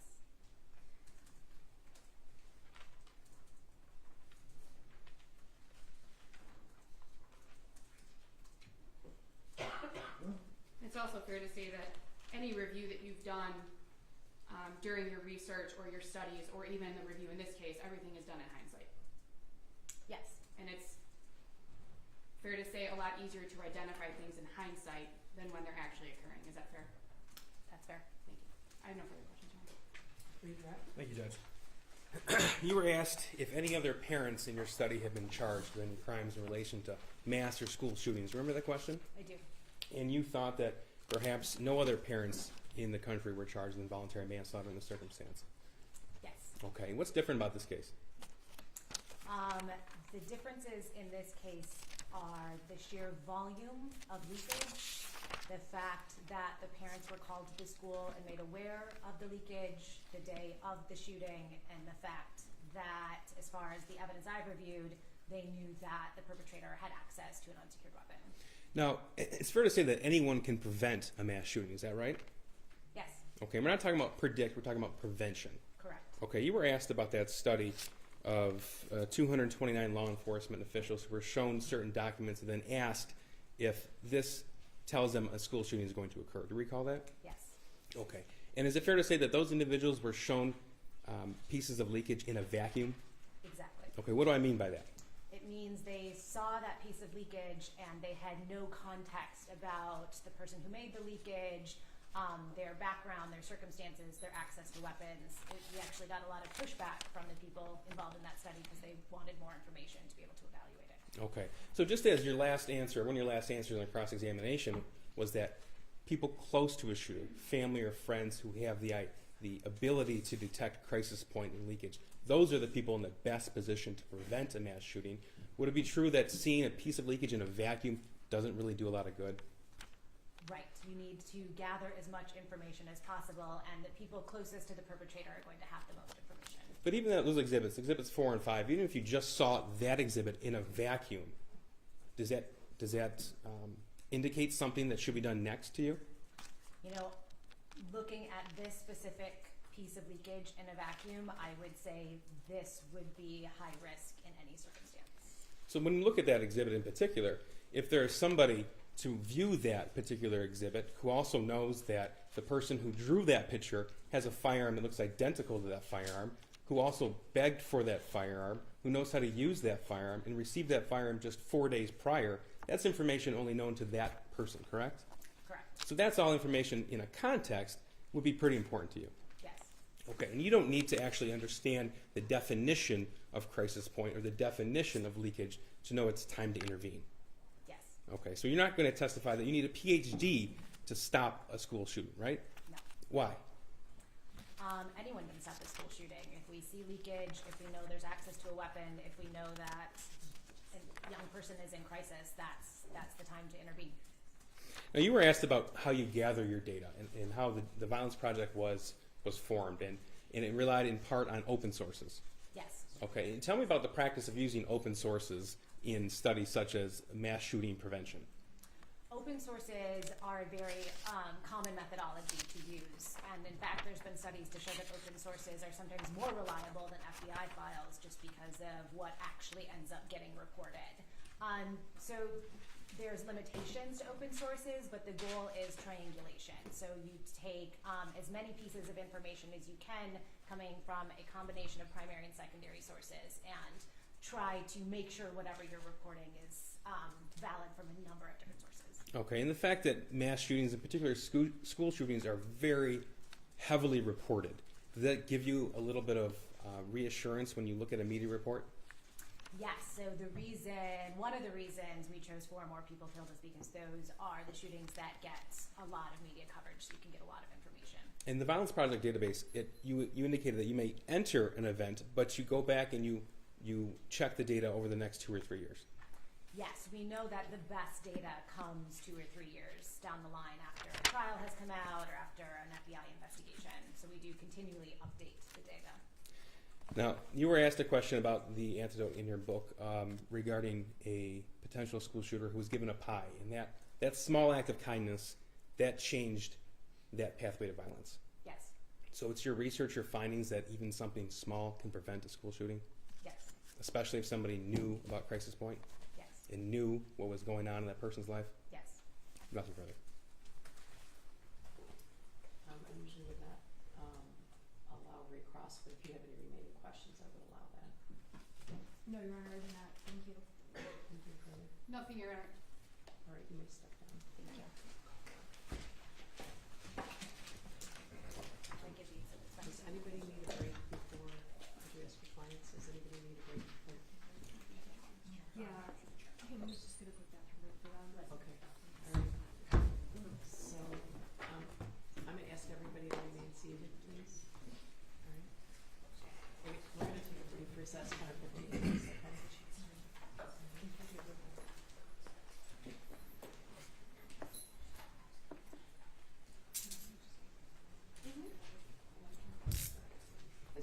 There's one more witness, right?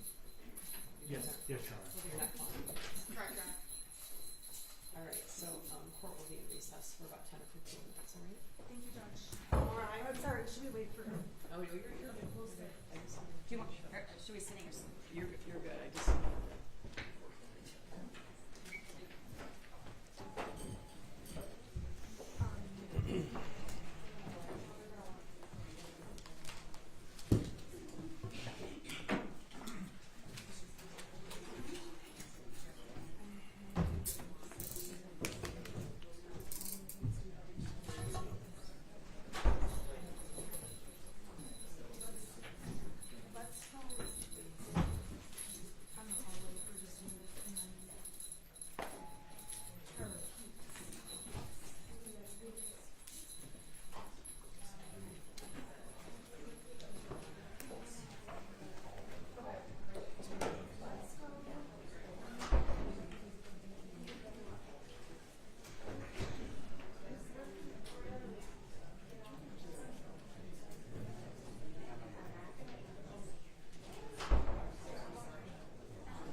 Jennifer Crumbley, case number 222799990FH, calling people versus James Crumbley. Case number 222799989FH. Karen McDonald on behalf of the people. Thank you, Mark Keast, on behalf of the people. David Williams on behalf of the people. Shannon Smith on behalf of Jennifer Crumbley. Good morning, Your Honor. Marielle Lehman on behalf of James Crumbley, who is seated to my left. Good morning. Who's the next witness? Your Honor, we call Dr. Dewey Cornell.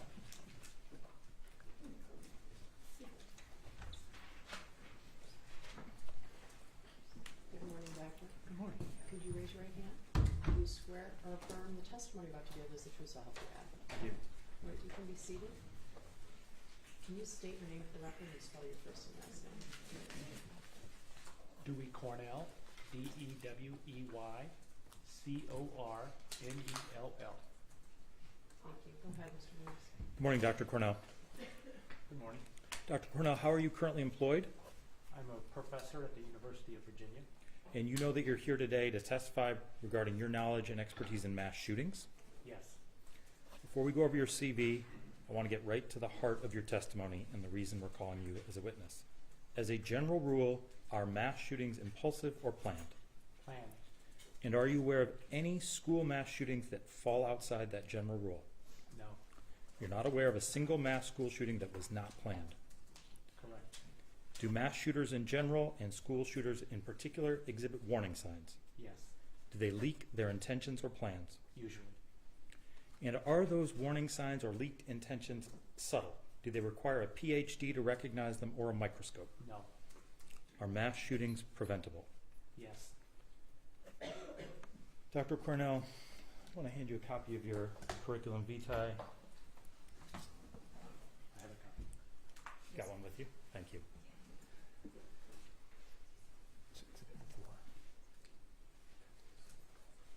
Just Exhibit 3 in the binder with its admission has been stipulated. Dr. Cornell, is that your CV? Yes, it is. All right, I want to briefly review that with you. Doctor, where did you receive your graduate degrees? I attended the University of Michigan and obtained my master's and PhD there. And Doctor, you said you're currently employed at the University of Virginia. In fact, did you have some employment during your time at the University of Michigan? Yes, at the University of Michigan, I had training at several psychiatric and psychological clinics. And upon finishing your postdoctoral work there, did you go work for the Center for Forensic Psychiatry? Yeah. Can you I briefly? I was employed at the Michigan Center for Forensic Psychiatry, where I received additional training in forensic clinical psychology. And Doctor, do you have current licensing? Yes, I'm currently licensed in the state of Virginia as a clinical psychologist. And you were licensed in Michigan as a certified forensic examiner, correct? As a forensic examiner and also at the time as a clinical psychologist. Doctor, you on page 1, and I think at the bottom of page 1, you list your memberships in certain associations. If you could just go through the most relevant of those. Well, the American Psychological Association, the American Educational Research Association, the American Society of Criminology, and the Association of Threat Assessment Professionals, and some others. Okay. You've been a member of the Association of Threat Assessment for Professionals since 2014. Yes. Doctor, you published extensively, is that correct?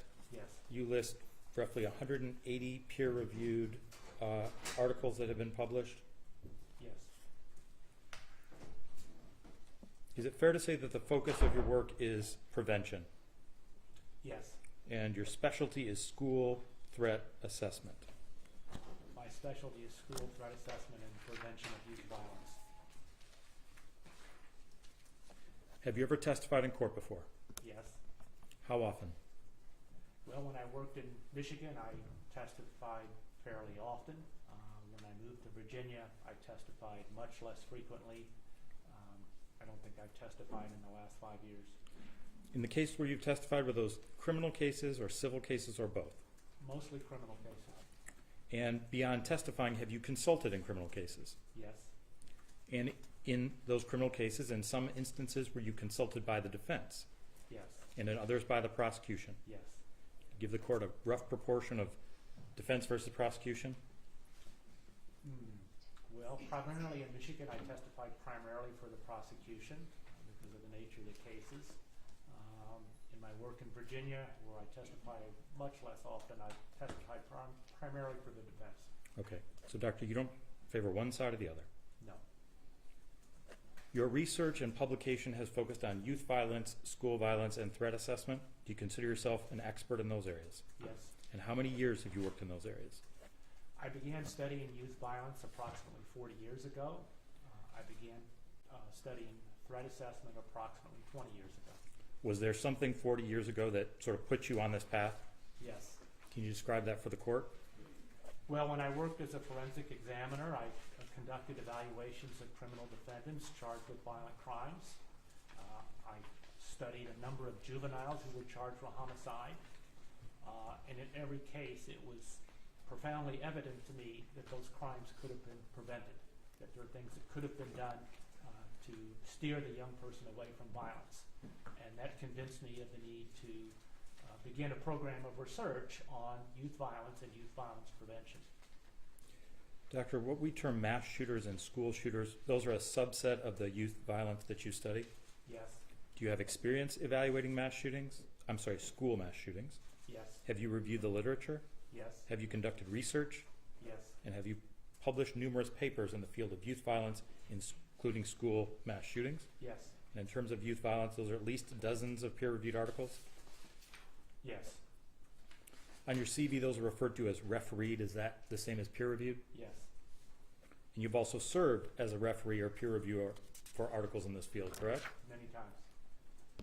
In fact, Doctor, there's a journal dedicated solely to school violence. It's called the Journal of School Violence. Yes. And you've published peer-reviewed papers in that journal. Yes. And you've refereed papers in that journal. Yes. And in fact, you've been on the board of the Journal of School Violence since its inception. Yes. And that was 20 years ago. Yes. Have you testified in front of Congress? Yes. When? I've testified on multiple occasions. Starting in 1999, I testified after the Columbine shooting about the prevention of school shootings. I testified in 2007 after the Virginia Tech shooting about the use of threat assessment as a way to prevent violence. And then I testified in a couple of hearings in 2018 following the Parkland shooting, again about the ability to prevent school shootings. Doctor, what's the NIJ? National Institute of Justice. And have you ever been awarded an NIJ research grant? Yes. And are NIJ research grants competitive? Yes, they are. Would you describe them as very competitive? Extremely competitive. And you've successfully applied for those? Yes. And do you view the NIJ grant process as a significant vetting? Yes. Can you describe for the court how that process works? So you have a very detailed, extensive application to prepare to demonstrate the scientific rigor and standards and accomplishments of the project that you propose. That proposal is reviewed by a panel of carefully chosen experts in the field. They score it on a number of categories. They review dozens, if not hundreds, of proposals, and they take the very highest scoring proposals for funding. Doctor, do you have a rough idea of the percentage of NIJ research grant applications that are actually funded? It's a small percentage. It probably varies from one competition to the next, but generally less than 10%. So would you characterize that as a mark of high esteem in your field to have your research grant proposal peer-reviewed and scored and to score high enough to get one of those grants? Yes. Are you familiar with the Violence Project database? Yes. Can you briefly describe to the court what that database consists of?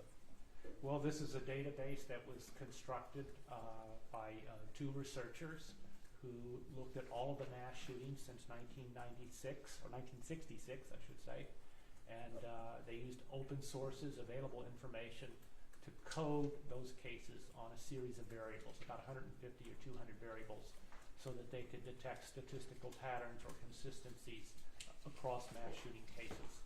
Doctor, you indicated that database, the data comes from public sources. Is that uncommon? No, it's not uncommon. Is that a method used to compile the data in other databases, including mass shooting databases? Particularly in gun violence, whether it's mass shootings or other types of gun violence, a number of organizations such as the FBI, the Secret Service, Homeland Security, a number of nonprofit corporations and other researchers use that approach. And so that's a legitimate, accepted way to gather data. It is an accepted way. And is that data valuable in the field? It can be valuable, yes. Doctor, I understand your experience and expertise is much broader to this, but we're talking about these specific issues. That is whether mass shooters give signs that they're going to commit a violent act. Do they do that? Yes, they do. That there is a temporal element, sometimes referred to as a pathway, and there are opportunities to intervene on that pathway. Yes. In common parlance, these are not impulsive acts. Shooters don't just snap, and that mass shootings are preventable. Correct.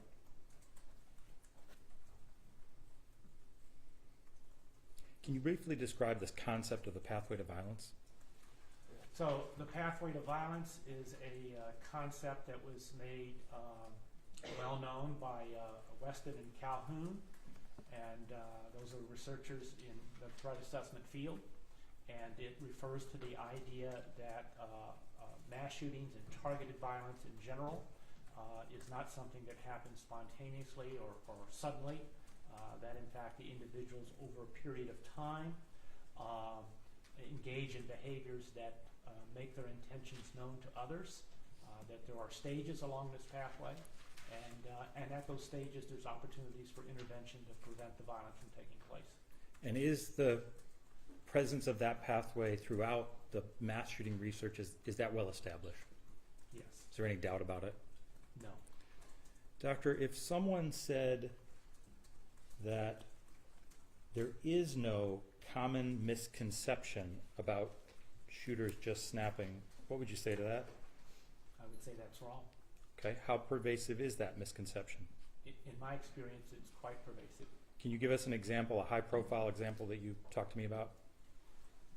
Yes, well, when I testified at a congressional hearing following the Virginia Tech shooting, I was encountered a member of Congress who asserted quite angrily that violence was unpredictable, and because it was unpredictable, there was nothing that we could do to prevent it.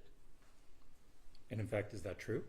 Well, that's quite the opposite of what my work has been about and the position that I was presenting at the hearing.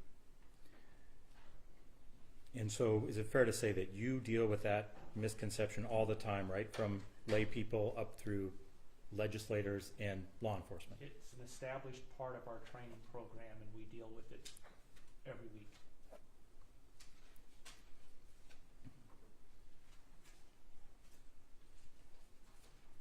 When you testified in Congress, what was your main message? Our main message is that school shootings and college as well as school shootings could be prevented through an approach known as threat assessment. I went through your CV and the word prevention or a variation of that appears 173 times. Does that sound about right? I was surprised to hear that, but I think it's probably correct. All right. And you specialize in school threat assessment. That's right. And the whole field is premised on the idea that, in fact, these events can be prevented. Yes. And in fact, Doctor, if mass shooters really just snap, you've wasted the last 40 years of your career. I don't think that's the case. I understand, and it hasn't been a waste of time, has it? No. Mass shootings have been averted, haven't they? Yes, they have. You talked a minute ago about the congressman. Is there a difference between prediction and prevention? Yes. And in explaining this to me, you talked about an example about lightning. Can you describe that for the court? Oh, sure. We can't predict where lightning will strike, but we know that we don't want to get in a swimming pool during a storm. We know that we don't want our kids to get in the swimming pool during the storm. So you can avoid something that you can't really predict. All right. So you have an unpredictable event, but there are warning signs leading up to it. Dark clouds, lightning in the distance, right? Yes. You have heightened risk. Yes. And there are common sense steps you can take to avoid that risk, to mitigate that risk, to prevent harm. Like just get out of the pool. Correct. Does a threat assessment include things like access to a gun, Yes. proficiency with a gun, Yes. obsession or fascination with guns, Yes. the loss of friends or pets. Yes. When we talk about warning signs, is context important? Context is essential. Okay, you gave me an example about that also. Can you describe for the court? Oh, so if you take a drawing or statement or individual behavior, it can mean very different things in different contexts. I often use the example that a child will say, "I'm going to kill you." And if that child is angry and upset, you would be concerned about it. But if the child is playing chess with another student, it really may not be significant at all. And so, doctor, help me in one context is going to be different than help me in a drawing with a semi-automatic pistol and a bleeding body. That context is important. The context of the drawing and the context of the drawing. In the terms of your work and the trainings you do and the ability to prevent school shootings, do parents play an important role? Yes, When a threat assessment team is doing their assessment, do they want to talk to the parents? absolutely. Can you describe why? Well, parents have the greatest influence, the greatest knowledge, greatest ability to intervene, and the responsibility for their children. So educators are always in the service of the family and parents. And in a threat assessment situation, they need to turn to the parents to learn about the situation, to understand the context, and also to initiate, safety precautions. Thank you, Dr. Cornell. Judge, his CV's already been admitted. Yes. Judge, I'd just ask that Dr. Cornell be qualified as an expert in mass shootings. No objection. No objection. We are an expert in mass shootings.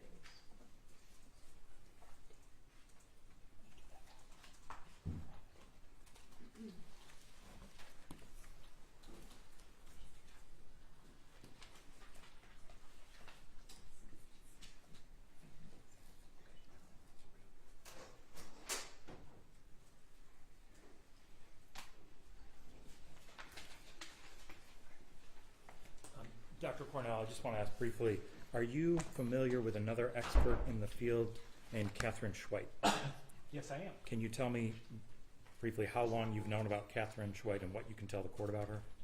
I've known about her work for a number of years because of her involvement in the FBI and the FBI's study of school shooting or mass shootings. And I know of her work training law enforcement in how to prevent mass shootings, how to respond to mass shootings. Okay, and do you consider her an expert in the field? Absolutely. And is it your understanding that she is widely regarded as an expert in the field? Yes.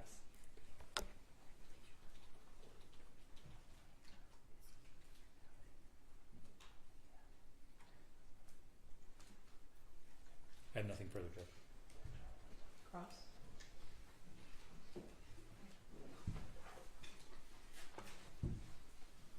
Good morning, Dr. Cornell, how are you? Good. I don't have many questions for you. One thing I would like to know, did you review anything that the prosecution provided to you prior to testifying today? Yes. Did you review anything specific to this case? Yes. And what did you review, if you recall? I reviewed Dr. Peterson's report and some legal documents that had been filed by the civil suits, and I think I saw maybe one drawing or a image of a notebook. That's about it. And those things were provided to you by the prosecution? Yes. Do you recall the nature of the legal documents that were filed in the civil suits? Judge, I think to make it easier, it was the defendant's memorandum of law for this hearing. I know was the most recent one that Dr. Cornell reviewed. Okay. It may be the only one. Yes. Yeah, Was he provided with any documents from the civil I don't lawsuit? believe so. Okay. Thank you. So, is it fair to say that you didn't, other than reviewing those things that you just outlined, you didn't do any sort of independent investigation into any of the evidence in this case? So it wasn't my role to evaluate this case or these defendants. And what was your role? My role was to testify regarding the scientific credibility of the work that Dr. Peterson has conducted. Thank you.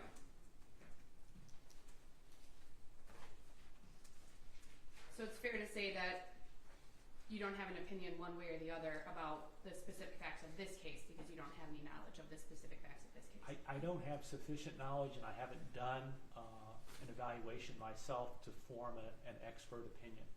Thank you. You briefly talked about open sources of available information. Do you recall testifying about that with the prosecutor? Yes.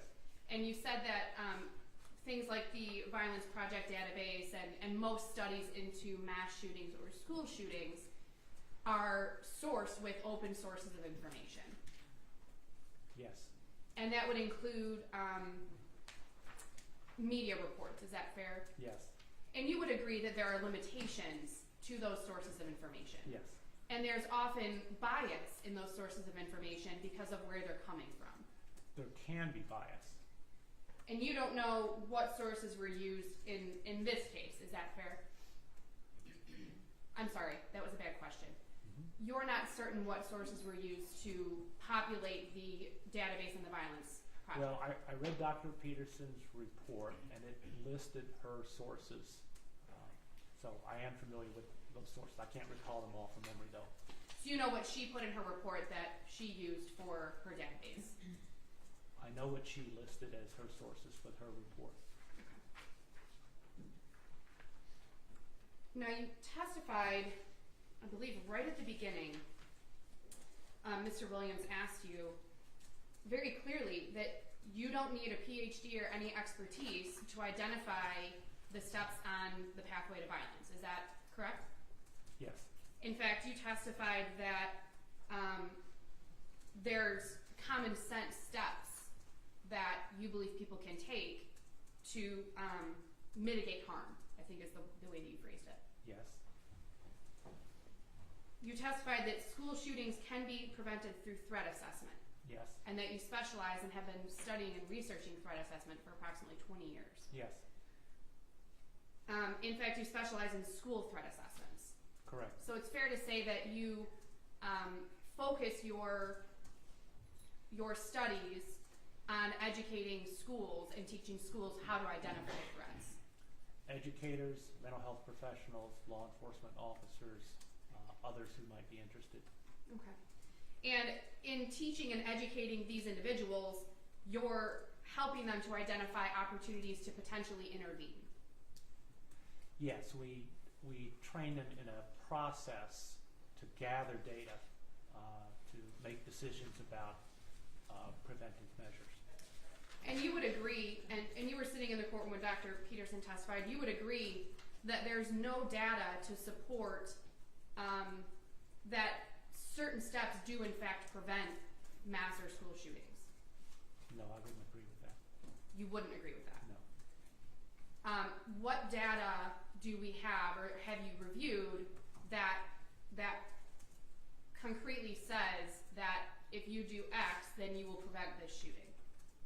Well, there are 4 studies of averted school shootings by different organizations and groups, most recently one by the U.S. Secret Service, in which they examined shootings that were averted, and they identified the factors that were critical to preventing the shooting from taking place.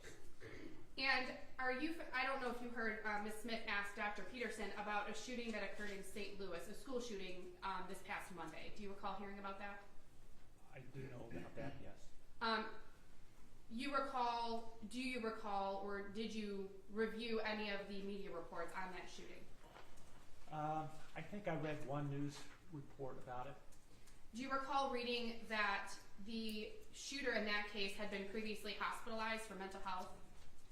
No, I didn't know that. That his family had taken steps to monitor his social media or internet searches or his goings-on? I don't really recall. Or that his parents had taken steps, or family members had taken steps to ensure that he knew that he was loved and cared for? Sorry. And do you recall reading that all of those things occurred prior to the shooter actually committing the shooting? Again, I read one news report. I don't really have an opinion about the case.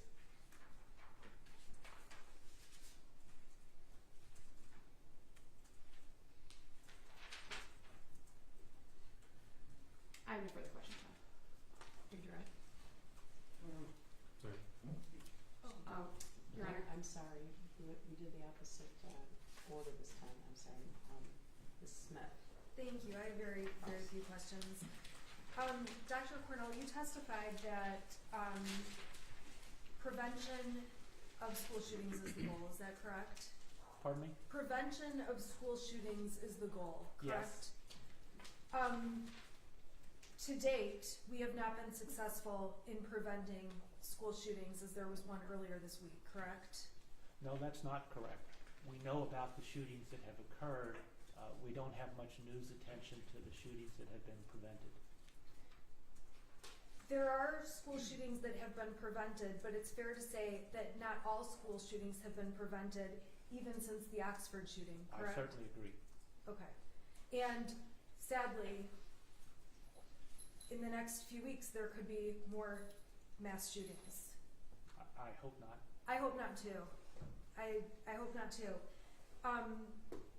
There's no way at this point to guarantee that they're going to be prevented in the future, though. I think we can prevent school shootings and that there are folks who are preventing school shootings. This doesn't mean that they are 100% successful. And unfortunately, tragically, we do have some school shootings.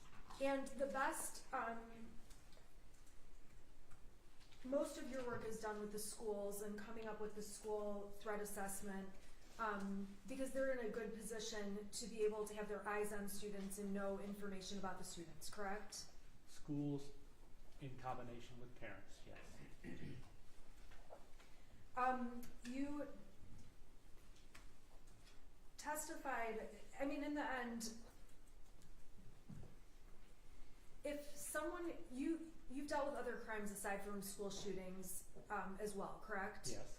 And at the end of the day, when we are talking about school shootings can be prevented if the right things are done, it's also fair to say that any crime can be prevented if the right things are done.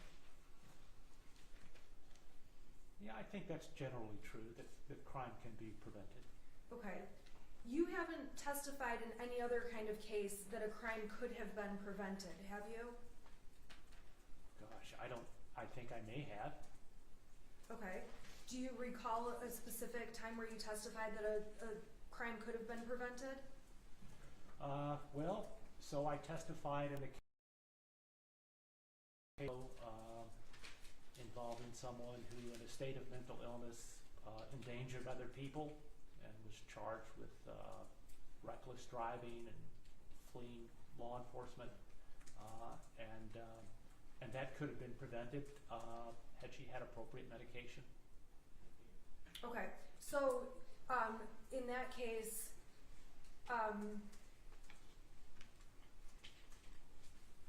had she had appropriate medication, it's your belief that it could have been prevented, and you testified to that information in the case? Yes.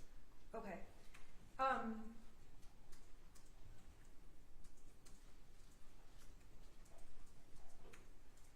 When you were talking about there's some things that we just don't do, we know it when we see it, like if we see dark clouds, you know not to get in the pool, correct? Right.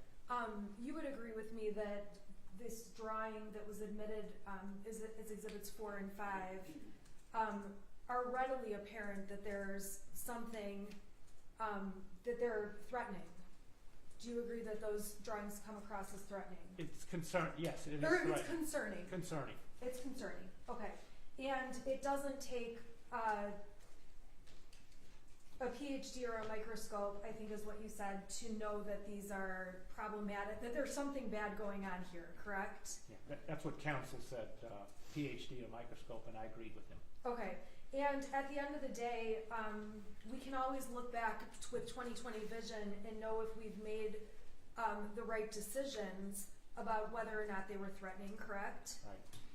But at the time when a drawing like this comes out, it's fair to say that the people who have exposure to the drawing have to make decisions about what should be done or what can be done, correct? No, they should not make a decision based on the drawing alone. That should initiate an A inquiry, process. a process to gather more information. Okay, so that should initiate a process to gather more information and gather more, and go through really the steps of what you've put together in your threat assessment. Yes. Okay. And in this case, this drawing was discovered at the school by a teacher, correct? As far as you know? Well, again, I have not done an evaluation of this case. I've certainly read news reports about it. I can take at face value any facts that you want to present to me, but I haven't evaluated the case. That's fair, and I apologize. In this case, the shooter's drawing came through the school. That's how it came to attention. You would expect the school would start on the steps to investigate the threat. Is that correct? Yes. And certainly get the parents involved, correct? Yes. And when you're looking at something like this, in a situation like this, there is no cut and dry, we know this is going to be a school shooting, or, okay, this can be explained because this person explained X, Y, Z. We don't know the answers until we look backwards at it, correct? Is that correct? That's really not the orientation we take. We don't take a predictive orientation. We don't take an orientation and say this child is or is not going to commit a shooting. We look at the level of risk and needs. And when we see that there are needs and ways to reduce risk, then we take actions based on that assessment. And if the school is not aware of the needs and risk and providing those kind of threat assessments, that would be an issue to take up with the school, the liability of the school. Is that correct? I suppose. I mean, I don't know the facts about this case. Okay. The at the end of the day, every bit of information that someone could believe is a risk, we can't conclude that everything we see that somebody perceives as a risk means there's going to be a school shooting, correct? Well, that's the fallacy that I've been talking about, is the notion that you have to predict something in order to prevent it. Okay, so you can't predict who's going to be a school shooter. We agree on that. Yes. We can't, if we can't predict it, we can't prevent based on looking at predictions. That's the fallacy that I'm concerned about and that I've been trying to dispute for many, many years, and Okay. that others try to correct in the public's perception. Okay. The people who evaluate the threat have to use their brains and their knowledge of the circumstances to make decisions, correct? Yes. And those, there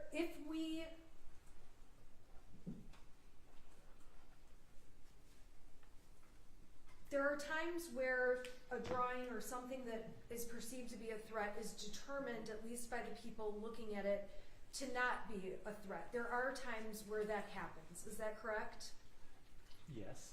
And if every single threat was taken that it would mean a school shooting was going to happen, it would be impossible. I mean, no one would be in school. It would be impossible, right? There'd be too much. That's something we train people on. They cannot overreact or underreact. And the reaction, it's difficult to know if you're overreacting or underreacting. Is that a fair statement? That's why we have a threat assessment process, and we collect information and look at the context. And your goal is to get that information out to the schools to make sure that as many professionals are able to do that. Professionals and families.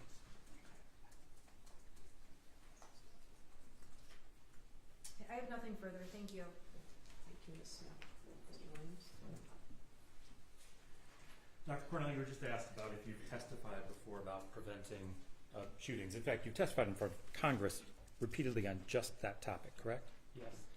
Doctor, you talked about context. You were asked about a drawing and whether it's concerning, but the context you agree is important, correct? Yes. So if someone is depressed or in crisis, there's a chance to intervene and get them help, right? Right. And get them help. Let me give you a hypothetical, since you haven't reviewed the facts of this case. If you see a drawing like the one counsel was just describing, with a picture of a semi-automatic pistol, a bleeding body, the words "help me," "the world is dead," and you know that that person recently asked for and obtained a gun, is that a heightened risk? That's very concerning. Okay. And you don't have to have a PhD or understand the pathway to violence to see the heightened risk, correct? Correct. You don't have to be a meteorologist to see that there's a storm coming. Correct. I want to give you another example, again, that people will understand. They don't always understand the pathway to violence, but they do understand risk. It's one thing, you see a person coming out of a bar, right? They're stumbling. There's an intervention you can do, right? Take their keys. Ask them if they're okay, offer them a ride, take their keys. What's the one thing you're not going to do? Well, you're not going to let them get in the car and drive away if you're concerned about their level of intoxication. And how about not handing them the keys to a car? I certainly wouldn't want to hand them the keys. That's just common sense. I have nothing further on. Anything further from this witness? No, Your Honor, thank you. Nothing, Your Honor, thank you. All right, thank you, Doctor. You may step down. Who's the next witness? Judge, the last issue for us is we would like to introduce an affidavit that's in the exhibit book. I understand it's contested. It's the exhibit of the stricken witness, right? The affidavit of a stricken witness, right? Correct. Yes, Your Honor. That is an affidavit of Catherine Schweit. Her CV is there, and the affidavit itself includes some of her background, which I think is important. Judge, I want to briefly address the court rules and how they apply, and also explain why I think this is important. Judge, on questions of admissibility generally, this is MRE 104A, preliminary questions concerning the qualification of a person to be a witness or the admissibility of evidence shall be determined by the court. In making its determination, it is not bound by the rules of evidence. And that coincides with MRE 702, testimony by experts. The court makes that call initially. And so I don't think So that are you talking about exhibit 7, which is merely her CV? I'm talking about exhibit, it's listed as 8, but it's Okay, this, there's a 7, which is her CV, and there's 8, which is, that's her affidavit. yes, so I'm talking about 8, Okay. Judge. And so the court can allow it if the court wants to. Would you agree that this witness was stricken because the name was produced in an untimely way, so this witness was already stricken, and the affidavit isn't subject to cross-examination, right? Judge, I understand the court's ruling on that issue. The court has ruled that the witness is stricken. I understand that. For purposes of this hearing. Yes, Your Honor. But that doesn't prevent the court from receiving and considering an affidavit by that witness. And I just want to say, Judge, I can point to a particular paragraph. Counsel asked about, is it important, are there important interventions when law enforcement gets involved? And what Catherine Schweit says in paragraph 21 is that most of the time it's spouses and friends, and it's rarely law enforcement. Yeah. So this coming into the record when This is an issue of evidence. Now you're telling me why you want it or why it's relevant, right? Yes, But Your it's Honor. not subject to cross-examination, right? I understand, Judge. She is present. Okay. But I already struck her as a witness, right, because of the timeliness. And I know you filed a motion for reconsideration. I'm aware Yes. of that. And what we're looking for as an alternative is to present her affidavit. I don't think there's any question about her expertise, and I think it's helpful to the court. It's not a jury trial. Rules of evidence don't apply, and the court can take it for whatever it's worth. All right, response? Your Honor, just very briefly, obviously we filed our motion, the court ruled on our motion and did strike the witness. Not to belabor the issue, the whole reason that we moved to strike the witness was due to the untimeliness of her identity being revealed and her information being provided to us. So again, you've already indicated, Your Honor, we can't cross-examine an affidavit. We would ask that Exhibits 7 and 8 not be admitted. I'm not going to admit exhibit 7 or 8, and I'm not going to allow the witness to testify for purposes of this hearing. All right? Thank you, Your Honor. All right. So, I think I previously contacted both sides to ask whether or not you wanted to make written or oral arguments. The only thing I really insisted on is that they be the same. My belief is that you'd like to make oral arguments, but you'd like a brief break before that. Is that accurate? Correct, Your Honor. Correct, Your Honor. That's correct. Okay. So can we break for about 15 minutes and then have closing, or does anybody need to eat? I don't know.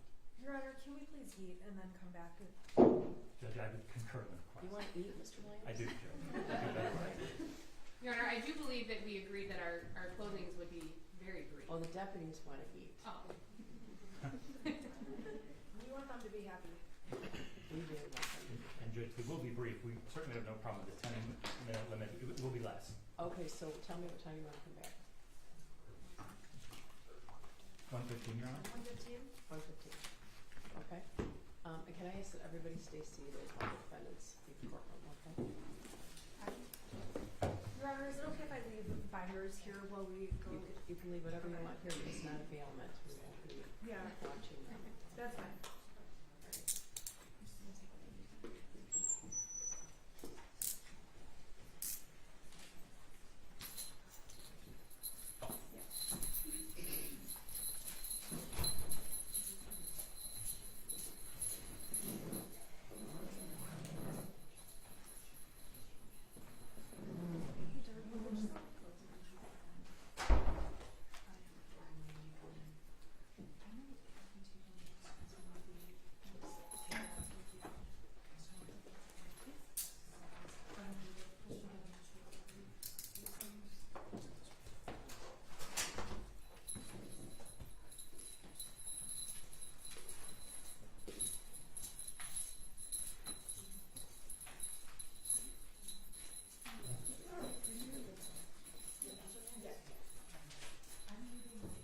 All right, I'll see you at 1:15. All right.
of Florida, but particularly to fish in the Florida Keys, and we realize how special that is, and we want to continue to have that and attract people.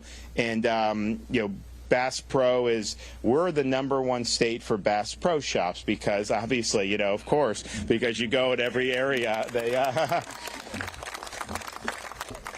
So, Bass Pro has owned and operated the iconic Worldwide Sportsman since 1997 in Isla Mirada.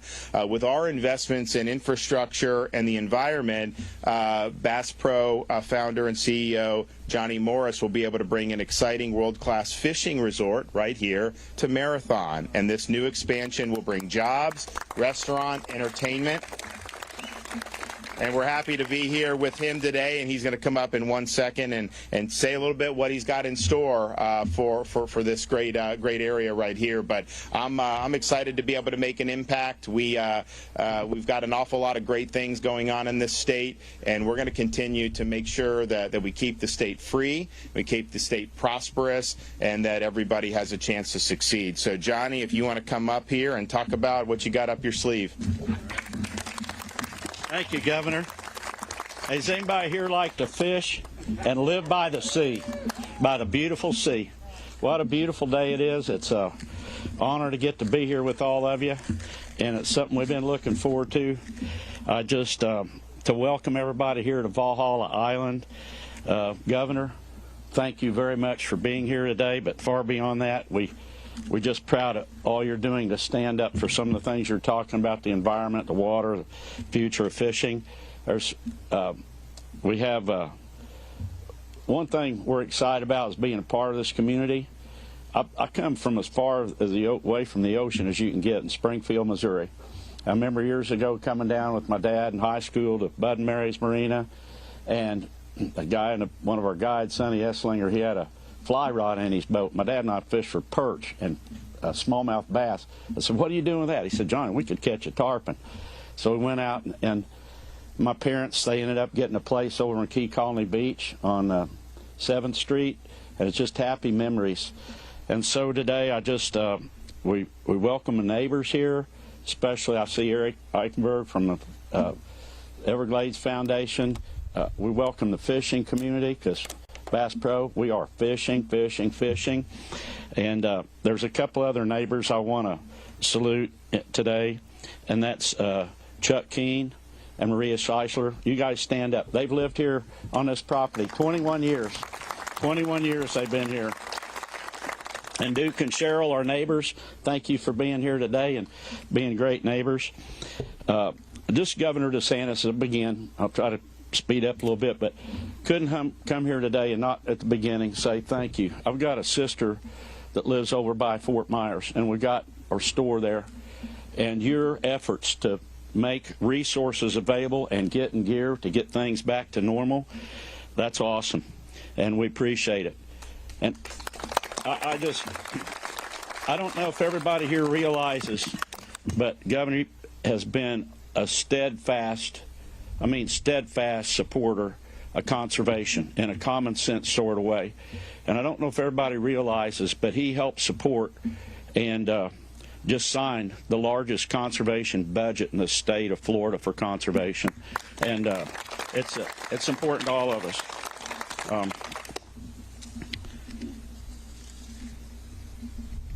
Anyway, we come here today. This isn't just an overnight thing. It isn't just about something to make money as a resort developer. This project is something has a lot to do with passion. We've owned part of this island for going back over 30 years. And the Keys is a treasure. This piece of land is a treasure. And we want to treat it that way and keep it that way. And have a place where people can come and enjoy fishing, enjoy the nature, and kids learn more about this beautiful environment and how to take care of it. And that's our goal. This old building behind us here, first time I came out here many years ago, there was an old guy at Commander Hall, and I came out here with my dad and a fishing buddy. We were looking around. There was a lot for sale, and we were driving back by an old guy that lived in there, Walt Hall, Commander Hall. He comes out. I can't use the exact adjectives he did, but he said, "You boys and he used other terms beside boys, but he said, "You fellas better never come on this island again if you don't come in here and have a cold beer with Commander Hall." And that was his brewery there. But he was a But I want to take just a minute and ask Bob Zemer and Tim Mahoney to share. I want to give some of my time for them to share in more detail some of the plans we have for this. But we put together a team to try to do this right by the environment, by nature, and one of our goals is to really support and be involved with the fishing community here and all the guides, and they're going to tell you more about it, but thank you. Hey, good afternoon. Johnny had referenced that we love to fish. We have a passion for the out of doors and connecting people to outdoor experiences, and that is true. What I want to point out just real quick, and hopefully it's okay with Johnny, but under Johnny's leadership, conservation is at the heart of who we are as a company. And this morning, drinking a cup of coffee, watching the sun come up, and just reflecting about the special place where most of you, all of you, live, the Florida Keys. And just thinking about the productive waters and what's in those waters. John referenced the tarpon, the manatee. You look up in the sky and osprey, and the list goes on and on. What we have right here is very special. But there are challenges out there.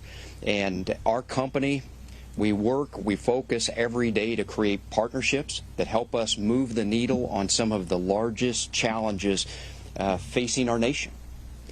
On any given year, we're working with over 60 national conservation organizations to help move things forward. And we're here in Florida, and it goes without a doubt that we have an unwavering commitment to this state, the fishing capital of our nation, and really the world.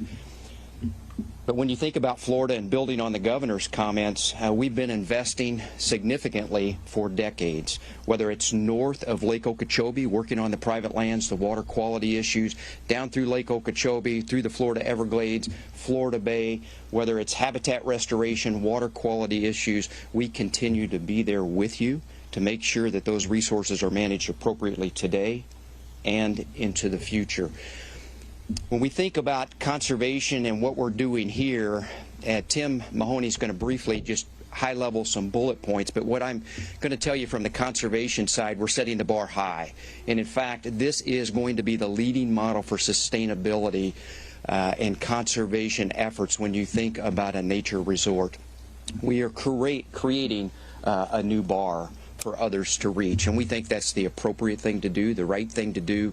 From the conservation side, visitors that come here, we're going to work to showcase the Keys and your amazing natural resources that you have, but we're also going to find ways to focus and connect them with the out of doors, all in an effort to increase their understanding about what's here, why it's important, and to help them understand, a citizen of this great country, their stewardship responsibilities as we move forward. I'm going to close before I turn it over to Tim, and I just want to give a shout out. John gave a shout out to Eric Eichenberg, the CEO, Florida Everglades. Eric, thanks for being here. Thanks for what you continue to do. Know we value your partnership.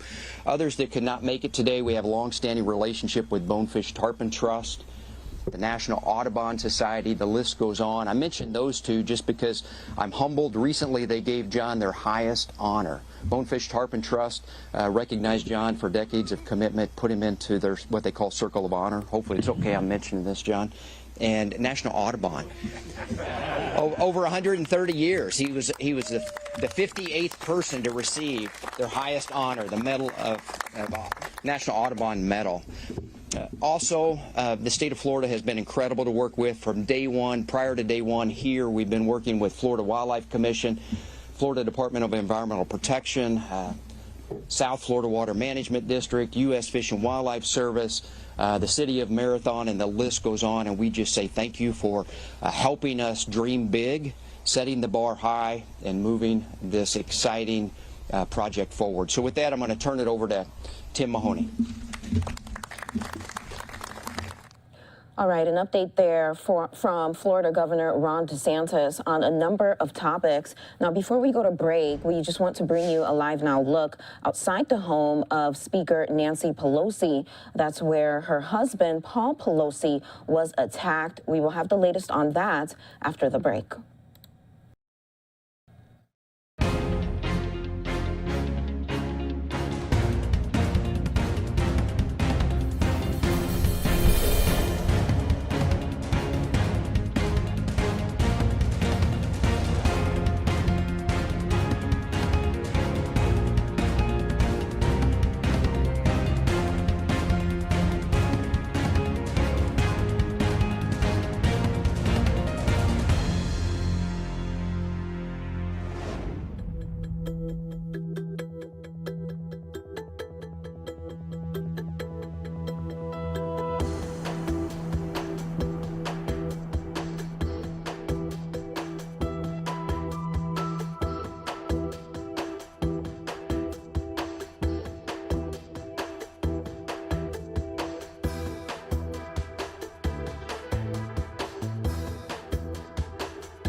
And welcome back to Live Now from Fox. Thanks so much for joining us. We want to bring you the latest on what happened at Speaker Nancy Pelosi's home. Her husband was attacked. We want to show you a Live Now look outside of the home. You can see there is still police yellow caution tape outside as they are investigating. Now, here is what we know so far. Her husband, Paul Pelosi, was violently assaulted. That's according to their spokesperson. This was after a break-in at their San Francisco home. Paul Pelosi, who is 82 years old, was taken to the hospital and is expected to make a full recovery, again, according to the spokesperson. Now, the suspect, who has not been named at this time, is in custody, and a motive right now is unclear. Now, Nancy Pelosi was not at the home at the time when the incident took place on Friday morning.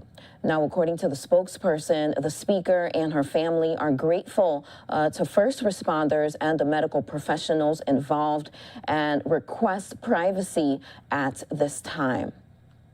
Now, two people told the Associated Press that the attacker had specifically targeted the home. Now, the suspect used a hammer to get inside, and it is unclear if it was used to attack Mr. Pelosi. So a very scary situation there. Of course, we will continue to follow the latest, and we are expecting an update from authorities to provide more details. This is supposed to happen in about 30 minutes. Of course, we will bring you that live here on Live Now from Fox. Meantime, New York City Mayor Adams held an update just moments ago regarding social services in the city of New York. We want to go ahead and bring you his remarks here on Live Now from Fox.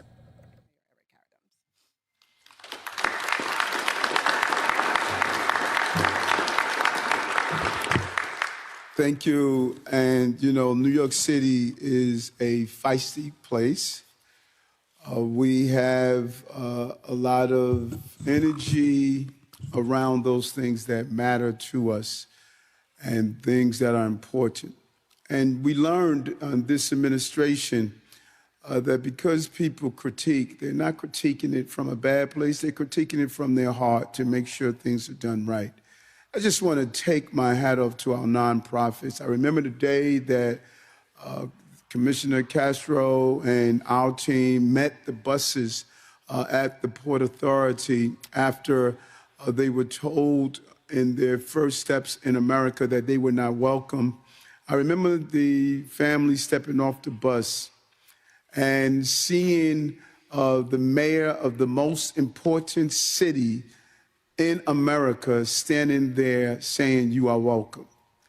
No matter how much it was challenging, no matter what we had to go through, we were going to be there for these families because we see in our families, these families.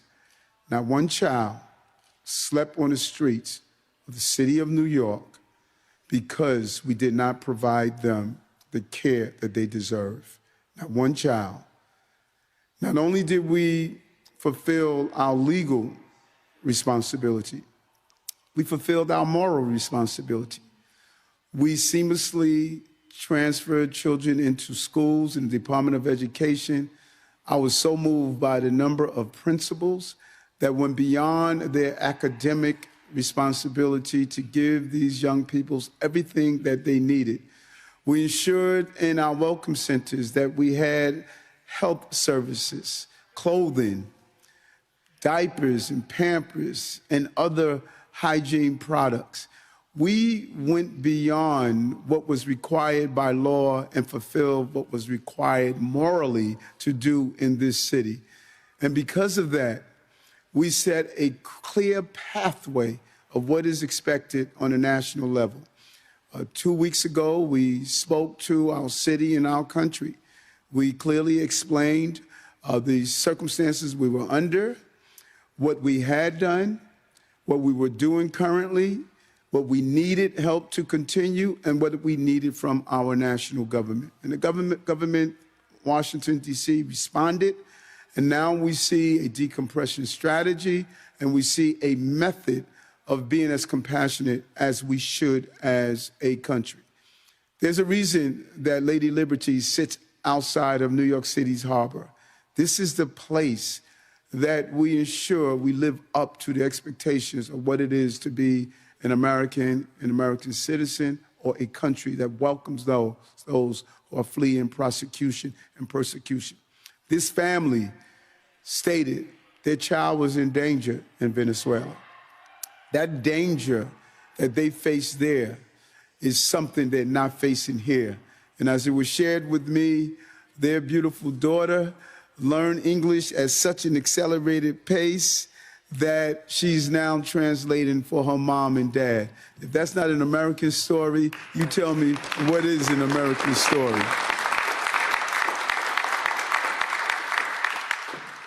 Sophia is going to look back on these days when she grows up. She's going to reflect on these moments. She's going to be standing right at a podium like this, I'm sure, and be like Commissioner Castro and told as he left Mexico to come here. She's going to look back and think about the compassion that she was shown by this city. All of us may have transitioned out of our positions in government, but this is a moment that we can reflect on.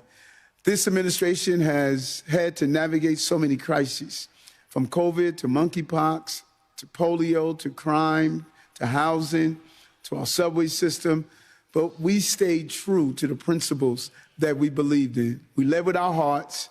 We knew what we were obligated to do, and we reached across the partnerships of the people you see behind us. Our nonprofits played such a crucial role to fill in the gaps where government just was not able to do. It was those partnerships that Reverend Cabrera and Morose getting countless number of supplies and materials and food and support. Our food pantries pushed to the maximum were able to continue to provide food to those New Yorkers who were in need and our new brothers and sisters who came here. It was a combined effort. And some would emphasize on those small areas that we saw different. I emphasized on the areas that we were united around. We were united around providing the care that the people who arrived here in this country deserve. And we should be pleased for that. We should be celebrating the spirit of what it is to be a New Yorker. And it's far from over. There are many challenges we're still facing. We're still calling the national government to have a real immigration policy and a bipartisan partnership to accomplish that. We still believe we need to lean into ensuring that those who are here are allowed to work.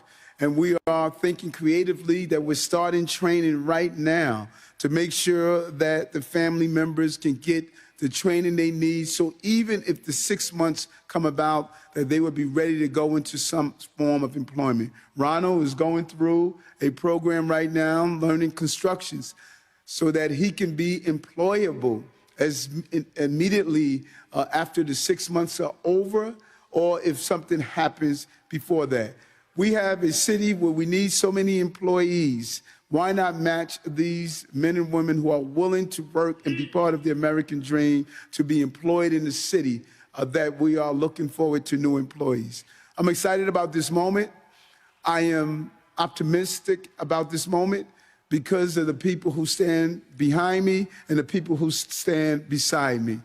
These are New Yorkers that happen to be in government, but they're New Yorkers.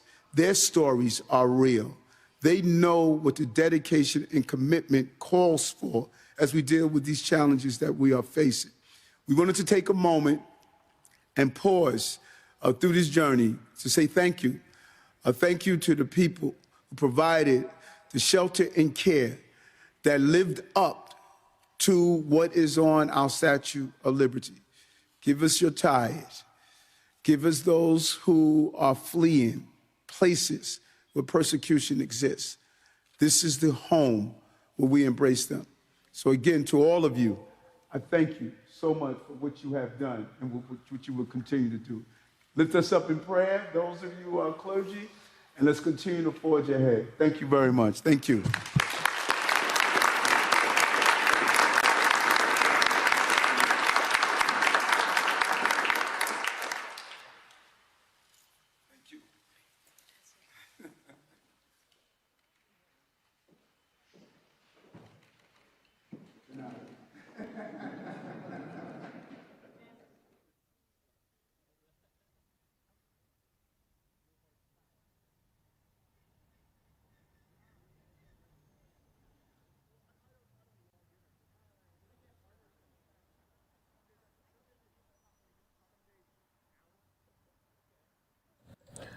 All right, Eric Adams there making remarks on social services in the city of New York. Now we want to take you to Arizona. Thank you.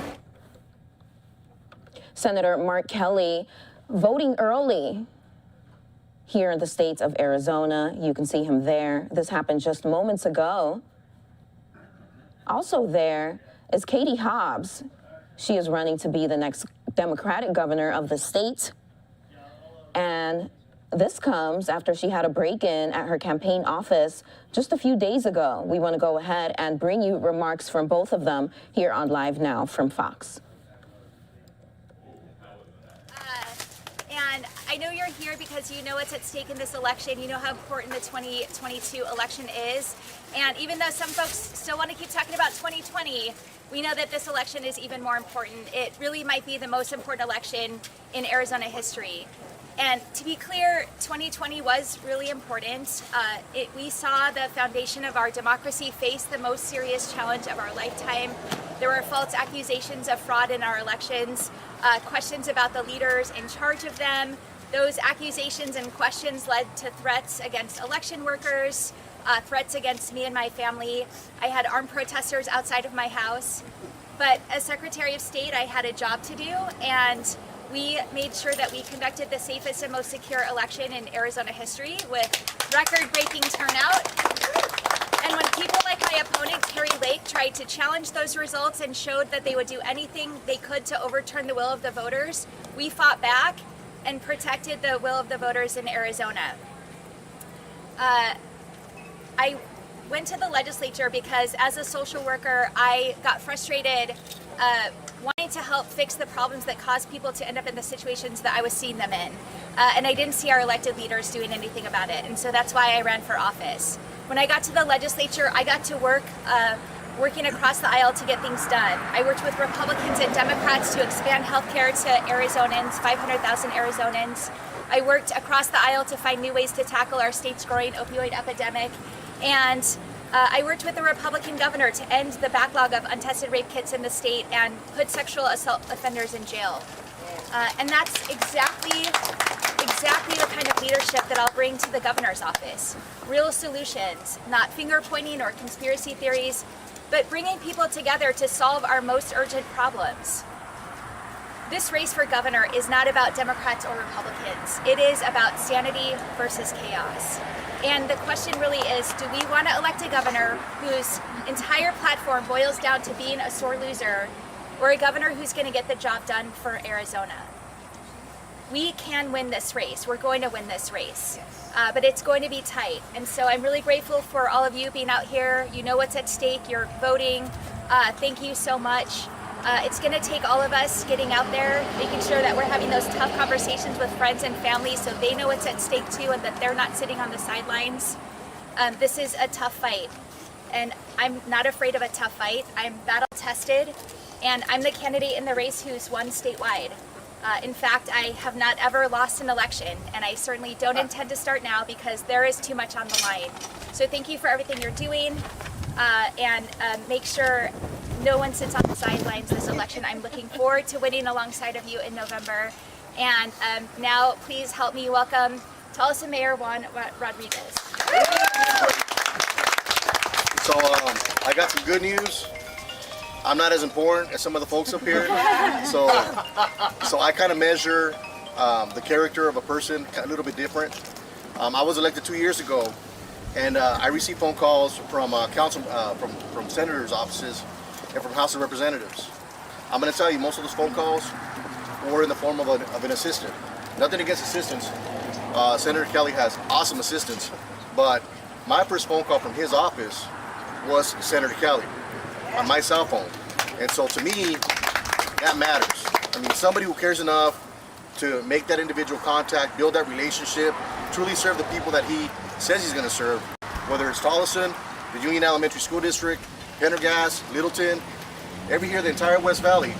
It's critical that we have people that are willing to hear us and are willing to be a part of us. So Senator Kelly could have been anywhere today, but you know what? He chose to be here with us. And so for that, Mr. Kelly, Senator Kelly, thank you very much. Thank you, Mayor. Thank you, Mayor. Thank you, Katie. Great to be here with everybody. How many people have voted already? Yeah! All right. many people are going to vote here in the next like 30 minutes? Right over there. Yep. All right, a couple of you. All right, it's so important. We got like 10 days. 10 days? 10 days to go? Yeah, 10 days, but I served in the Navy, so this would actually be like 8 days. Because you don't count today, you don't count the day the ship pulls in.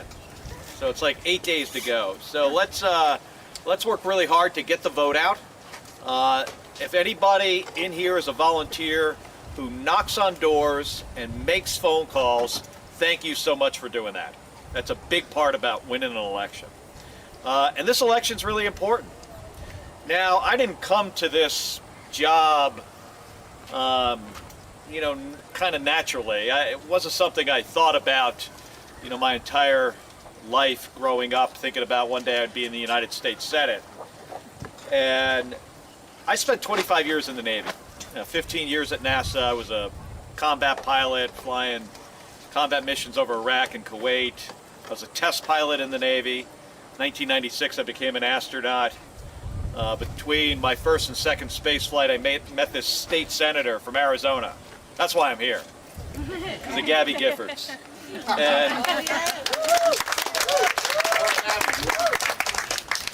And sometimes I think to myself, if I was the person who would have been injured, would Gabby have become an astronaut? And she says yes, but I'm not so sure about that. But in 2020, so 2 years ago, you guys sent me to the United States Senate to cut through the red tape and just get some stuff done. And we've gotten a lot done. Working across the aisle, bipartisan legislation to fix our roads, our bridges, our ports of entry, our water infrastructure. Now, I'd really like to get I-10 widened. Yes! That's part of the road stuff I want to see done. Because today I sat there for about 45 minutes and like at a standstill. And there's no way around the accident. So we're going to get that fixed. But we're also going to upgrade these ports of entry, which is really critical to the economy here in Arizona and in the Southwest. And we're going to fix our water infrastructure. And it's going to help us, get by with less water. This drought we've been in is going on for 20 years. It's the worst drought this region has seen in over 1,000 years. But we're going to work through this. I added about $8 billion to the bipartisan infrastructure bill and another $4 billion in the Inflation Reduction Act to deal with the water crisis here in the Southwest. And then the semiconductor legislation, my legislation, bipartisan, to bring semiconductor manufacturing back to the United States, but better than that, right here to the state of Arizona. Thousands, maybe tens of thousands of really good paying jobs that do not require a 4-year degree. We passed veterans health care expansion, largest in decades. We have veterans here? Any veterans? Yeah. Got some veterans here. Thank you. Elections are about choices. And I think the choice in this election is very clear, up and down the ballot. My opponent, Katie's opponent, the race for Secretary of State, Attorney General. It's all very clear. The big difference between all of us and the folks on the other side of the ticket. In my case, my opponent, like Katie's opponent, also peddles in conspiracy theories and lies. Question the 2020 election. Then he stopped doing it for a while. Now, because of a phone call from somebody, he's back at it again. Questioning what happened because his guy didn't win. That's dangerous to our democracy. I'm very concerned that between 2022 and 2024, especially if we have certain people in certain offices, our democracy, the wheels could come off. So, folks, you got to stop this. I mean, it is not healthy. I'll accept the outcome of this election, regardless of who wins. You know why? Because we do elections well here in Arizona. I think Katie knows that. Yeah. Our Republican governor, Doug Ducey, knows that. But Kelly is going to win, just to be clear. This election has been certified by both Democrats and Republicans, the 2020 election. And then beyond that, you know, my opponent, you know, how many seniors we have here? You got seniors? You know, my opponent has said that he wants to privatize Social Security. He has said on a debate stage that he wants private accounts. He has said that he wants to cut the knot. I don't even know what that means. But it doesn't sound good. You know, on other issues that I really care about, I have 2 daughters and a granddaughter who now have fewer rights than my mom or my grandmother did. You know, on their own health care, on the issue of abortion. My opponent has called abortion demonic, a religious sacrifice. He says he wants to punish the doctors. He says he wants a national abortion ban that's so strict that even in the case of when a woman is raped, that she will not get to make this decision herself. He thinks he knows better than women and doctors about abortion. He thinks he should make this choice for women in Arizona. And I just don't get that. You know, on the issue of our military, we talked about the veterans here. You know, my opponent, Blake Masters, has, I'd have to say, pretty insulting things to say about the United States military. The best, most professional, most capable military in the world, and my opponent says the U.S. military is totally incompetent. Now, these are dangerous beliefs. So, you know, whether it's my race to be re-elected to the United States Senate, which, by the way, has been the honor of my life as a public servant, to serve all of you in the United States Senate, or Katie's race, or the Secretary of State race, or the Attorney General. The choice is really clear. And we've got to make this choice in 10 days. So please, you wouldn't be here if you weren't voting. But what I want to ask all of you to do is find 5 people that you don't think are going to vote. It might be hard to get them to show up and vote, and talk to them. Just tell them about how important this is for our democracy. When more people vote, regardless of who they're voting for, when more people vote, we have a stronger democracy. So thank you for being out here, everybody. I really appreciate it. Thank you.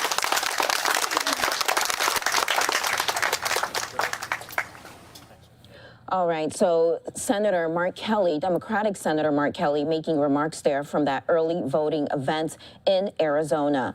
Meantime, we are expecting an update from San Francisco police regarding the break-in that occurred at Speaker Nancy Pelosi's home. According to a spokesperson, her husband was violently attacked. Now, Speaker Pelosi was not inside the home at the time. This update is expected to start in about 10 minutes or so. We're keeping a close eye on it because we do want to bring you those remarks live once it begins. We're going to take a short break here. We'll have more top stories after this.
And welcome back here to Live Now from Fox. Happening right now in Georgia. U.S. Senator from Georgia, Raphael Warnock, having a rally right now. He is making remarks. We want to go ahead and bring that to you live here on Live Now from Fox. You look the part, right? They said, no, we want to take a picture with the senator. That warms my heart because this is for them. This is for them.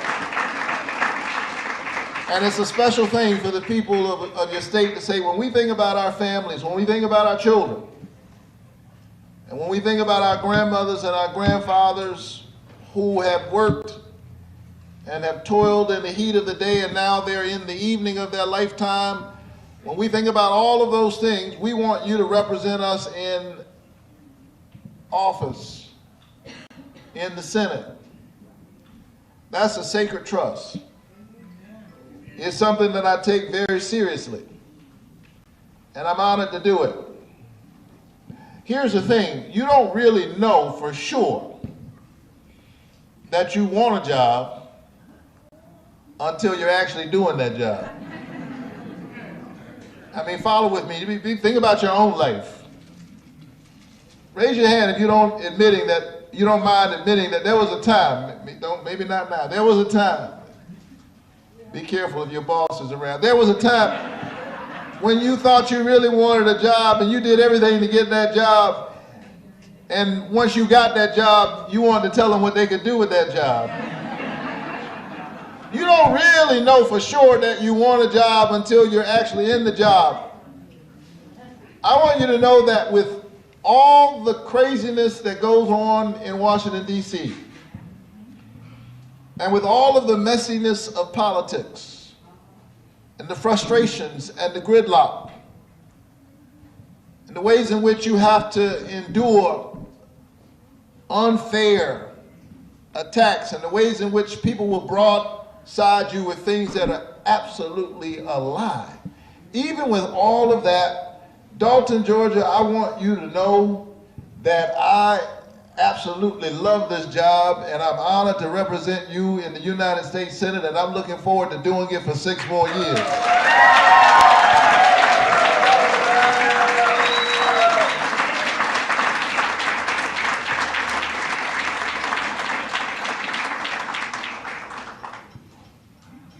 One of the things I've learned from being a pastor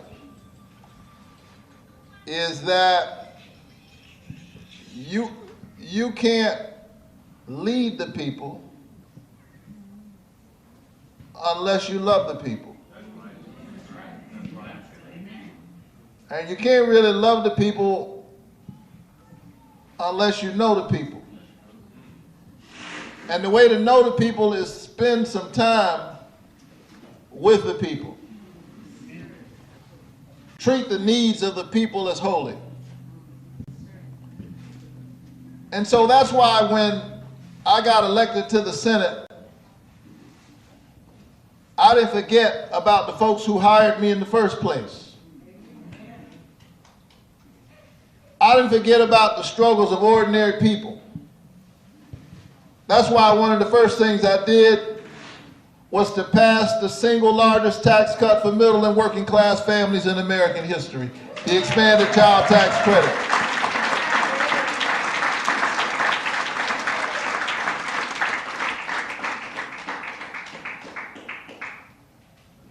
That's why I wrote a provision that was included in the Inflation Reduction Act that caps the cost of insulin for folks on Medicare to no more than $35 of out-of-pocket costs per month.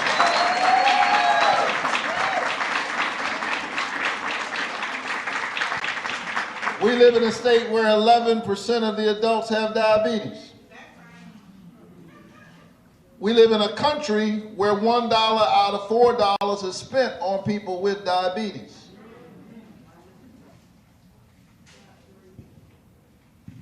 But I know this up front. I know it personally as a pastor because I've been there. I've seen the struggles that folk have. And so the other night, I don't know if you heard it, the other night when we were on the debate stage and I talked about the fact that I had capped the cost of insulin. Do you remember what my opponent said? He said, well, people just need to eat right.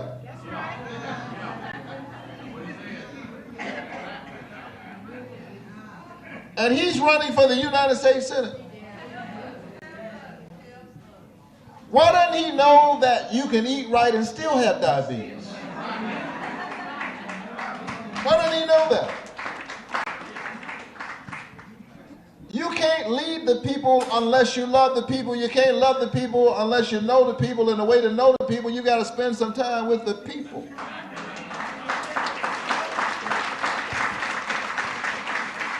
Why don't he know that there are children who have diabetes? Why don't he know that there's type 1 and there's type 2? And besides, insulin is a 100-year-old drug. That's how long it's been around, 100 years. The patent was sold for $1. So no matter how you got the diabetes, that doesn't explain why greedy pharmaceutical companies are price gouging the insulin.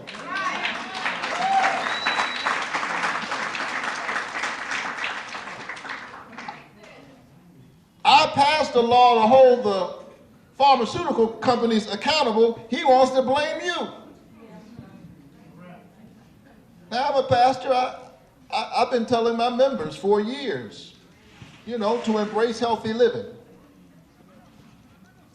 That's not rocket science. He wasn't revealing anything to me. I've been telling my members for years to eat right and exercise, take good care of yourself. But we're talking about price gouging of a drug that people need. People should eat right, but look, maybe he should run for dietitian. I'm running for United States Senate.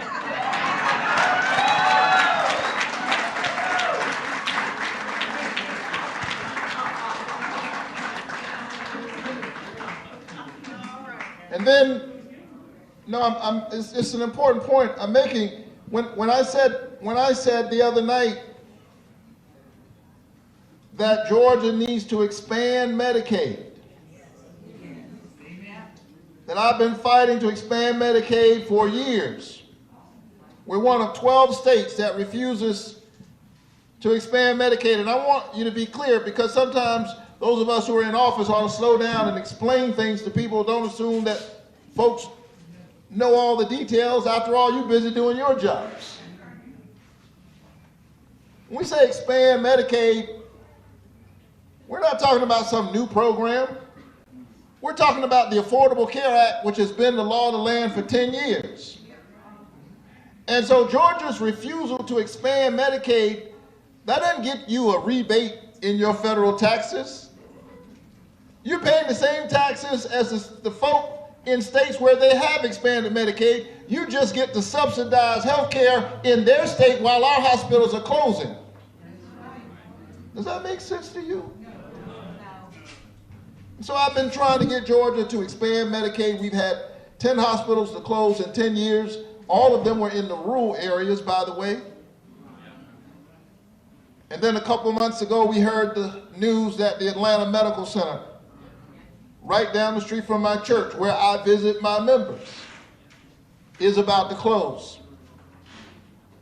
And when I pointed that out, my opponent said that if you are able-bodied and you have a job, he said, you have health care. Why doesn't he know that when we talk about the 600,000 people who are in the health coverage gap, we're mainly talking about the working poor? That's what we're talking about. People who are extremely poor have Medicaid. The rest of us have private insurance. The people who are in the gap, they're often the folk who work every single day. Matter of fact, during the midst of the pandemic, all of a sudden, we gave them a new name. We started to recognize how important they were. All of a sudden, everybody was calling them what? Essential workers.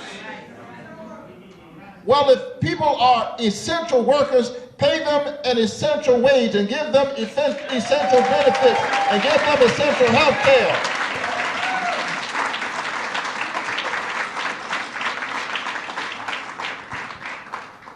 The truth truth is, he really hasn't spent his life being much bothered by these things. It's obvious. He hasn't spent much time thinking about these issues. I've been focused on these issues long before I ran for office. I believe that health care is a human right. And I believe it is certainly something the wealthiest nation on the planet can provide for its citizens. I got arrested fighting for Medicaid expansion. First in the governor's office, where I was conducting a sit-in and holding a sign with one of Dr. King's quotes that said, "Of all the injustices, inequality in health care is the most shocking and the most inhumane." And they took me to jail that day. I didn't mind. It seemed like a small price to pay for such an important issue. And if you're the pastor of Martin Luther King Jr.'s church, you can't be afraid to get arrested every now and then. It's an occupational hazard. For a good reason, for a good reason. Good trouble.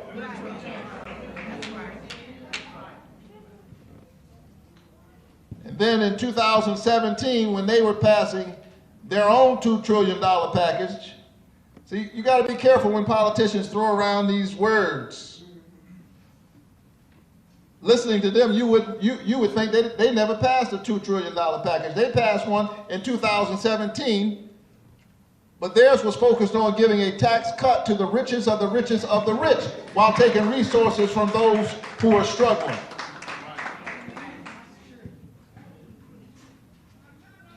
They were cutting the children's health care program. And they were giving a tax cut to the wealthiest. And I went to the United States Capitol as they were passing their $2 trillion package, not as a candidate. I wasn't running for office, but as a pastor. Because I preach every Sunday in honor of one who spent much of his ministry healing the sick. Even those with pre-existing conditions. That's what blind Bartimaeus had, a pre-existing condition. That's what the 10 lepers had. They had a pre-existing condition. The woman with the continual bleeding, she had a pre-existing condition. And I preach in honor of one who healed the sick. And so I went to the United States Capitol and I said that a budget is not just a fiscal document, it's a moral document. Show me a nation's budget and I'll show you who matters to that nation, who they think is important and who they think is dispensable. And if this budget were an EKG, it would suggest that America has a heart problem. And the Capitol Police came as we were singing and praying in the rotunda of the Capitol, and they said, "Preachers, I understand, but look, you can't sing and pray in the rotunda of the Capitol." And I thought to myself, somebody needs to sing and pray. Somebody needs to bring attention to the moral issue here.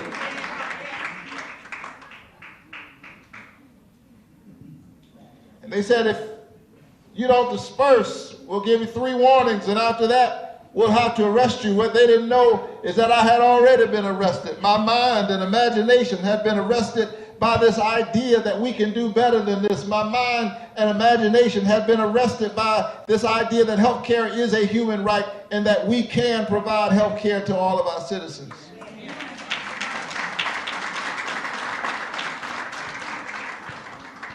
They listened to my speech, and then they took me to central booking. I didn't mind. They were doing their job and I was doing mine. But because of what you did in 2020, nowadays I pass through that rotunda on my way to my office where I write health care bills.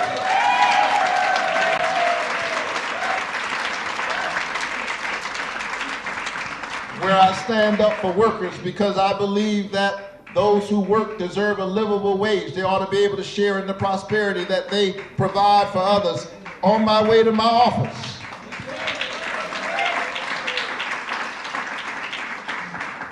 where I stand up for immigrants, because ours is a nation of immigrants, and it's past time we pass comprehensive immigration reform, and I won't rest until we get it done.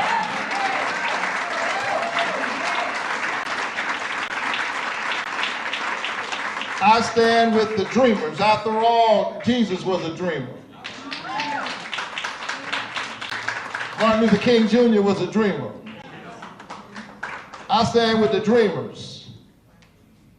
I know that our nation is great, not in spite of our diversity, but because of our diversity. And so thank you for the high honor of representing you. Don't give in to the cynicism. Don't give in to the despair. Our best days are not behind us. Our best days are ahead of us.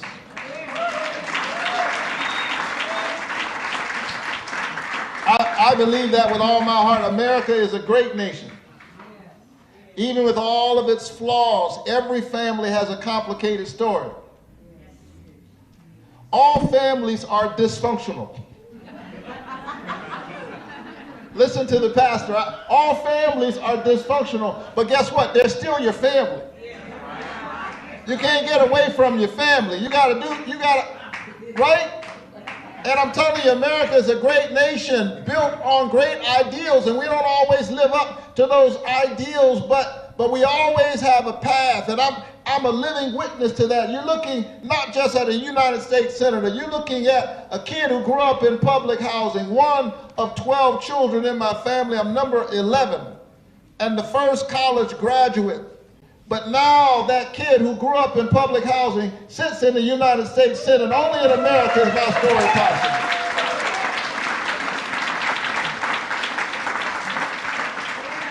I want to make sure that that dream is within reach for all of our children. I know the difference that good federal public policy makes. I'm an alum of Head Start, that program that invests in the young children and their literacy and their growth. An Upward Bound federal program that put a kid in public housing on a college campus so I could imagine myself there. And then low interest student loans and Pell Grants. We've got to make sure that our children have a path. And I'm committed to that. I'm as committed to it as I ever was. You can tell what somebody will do once they're in office based on what they were doing before they came to office. My work in the Senate is an extension of my lifelong commitment to the work of justice making in the world.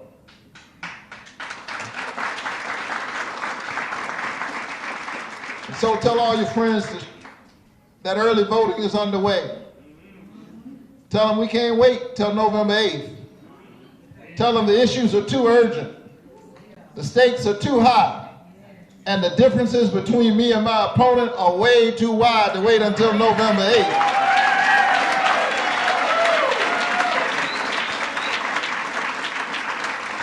Now, the folk who have to vote on election day, go and get them and make sure they vote, but don't you wait until election day.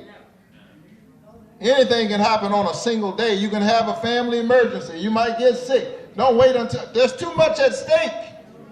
The whole democracy itself.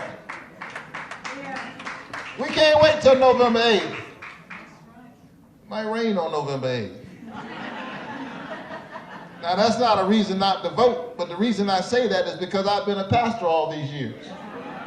I know what happens on Sunday when it rains. You know?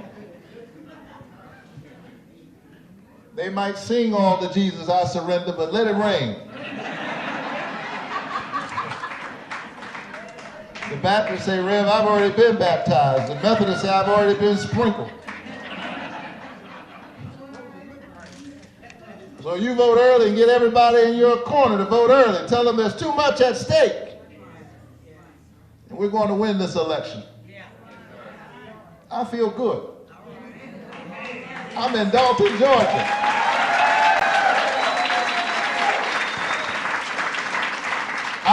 I'm running for re-election not because I'm in love with politics, but because I'm in love with change. And the work in this office every now and then allows me to do something that is just amazing. Like confirm to the United States Supreme Court Ketanji Brown Jackson.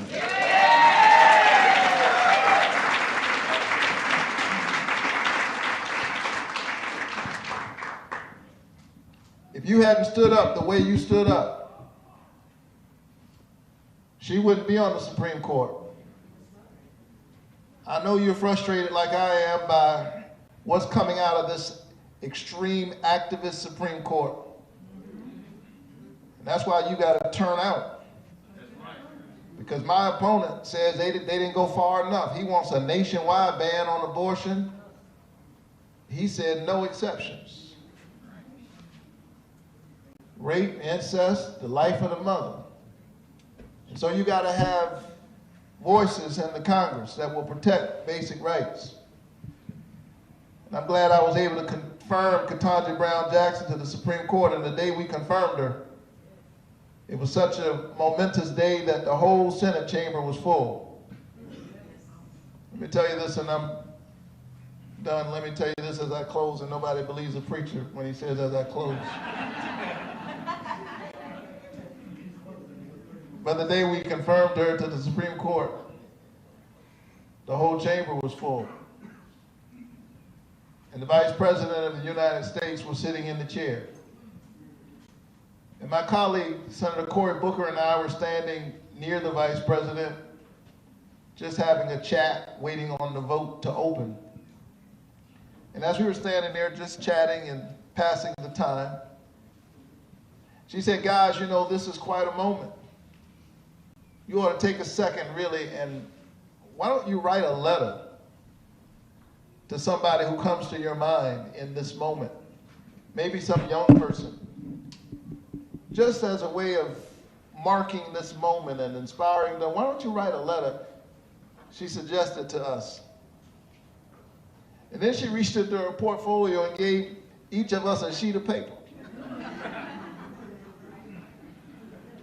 But it wasn't just any sheet of paper, it was the letterhead of the Vice President of the United States. And it didn't take me long to know who I should write that letter to, because I know I told you that 2 years into this job, I really do love this job. And 17 years into being the pastor of Ebenezer Church, where I still return every Sunday, I love being the pastor. The only thing I love, the only job that I love more than being senator and more than being pastor is dad to Chloe and Caleb. My two darling children. My daughter is 6. My son is almost 4. And they run my house. So when the Vice President gave me that letter, immediately I thought of them, but especially of my daughter. And I sat down and I wrote her a letter. And I said, Dear Chloe, today we confirm to the United States Supreme Court Ketanji Brown Jackson. In the long history of our nation, she is the first Supreme Court justice who looks like you, with hair like yours. While we were confirming her, a friend of mine, the Vice President, suggested that I write a letter. By the way, she's the first Vice President who looks like you.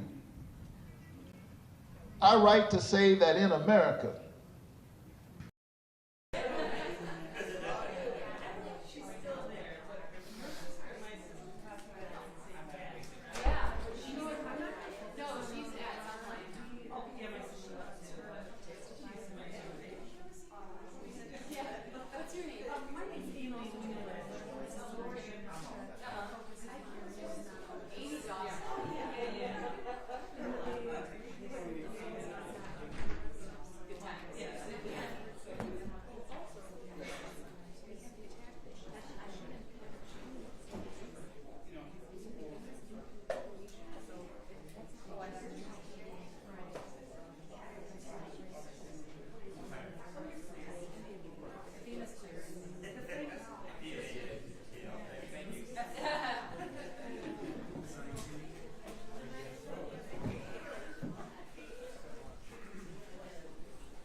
Calling People versus James Crumbley, case number 22279-989FH. Good afternoon, Your Honor. Karen McDonald, appearing on behalf of the people. Thank you, Mark Keast, on behalf of people. Good afternoon, Your Honor. David Williams on behalf of people. Good afternoon, I'm Shannon Smith on behalf of Jennifer Crumbley. Good afternoon, Your Honor. Marielle Lehman on behalf of James Crumbley, who is seated to my left. All right, you may be seated. I'm correct that we're doing closings. Right? Correct. Okay. All right, go ahead, prosecutor.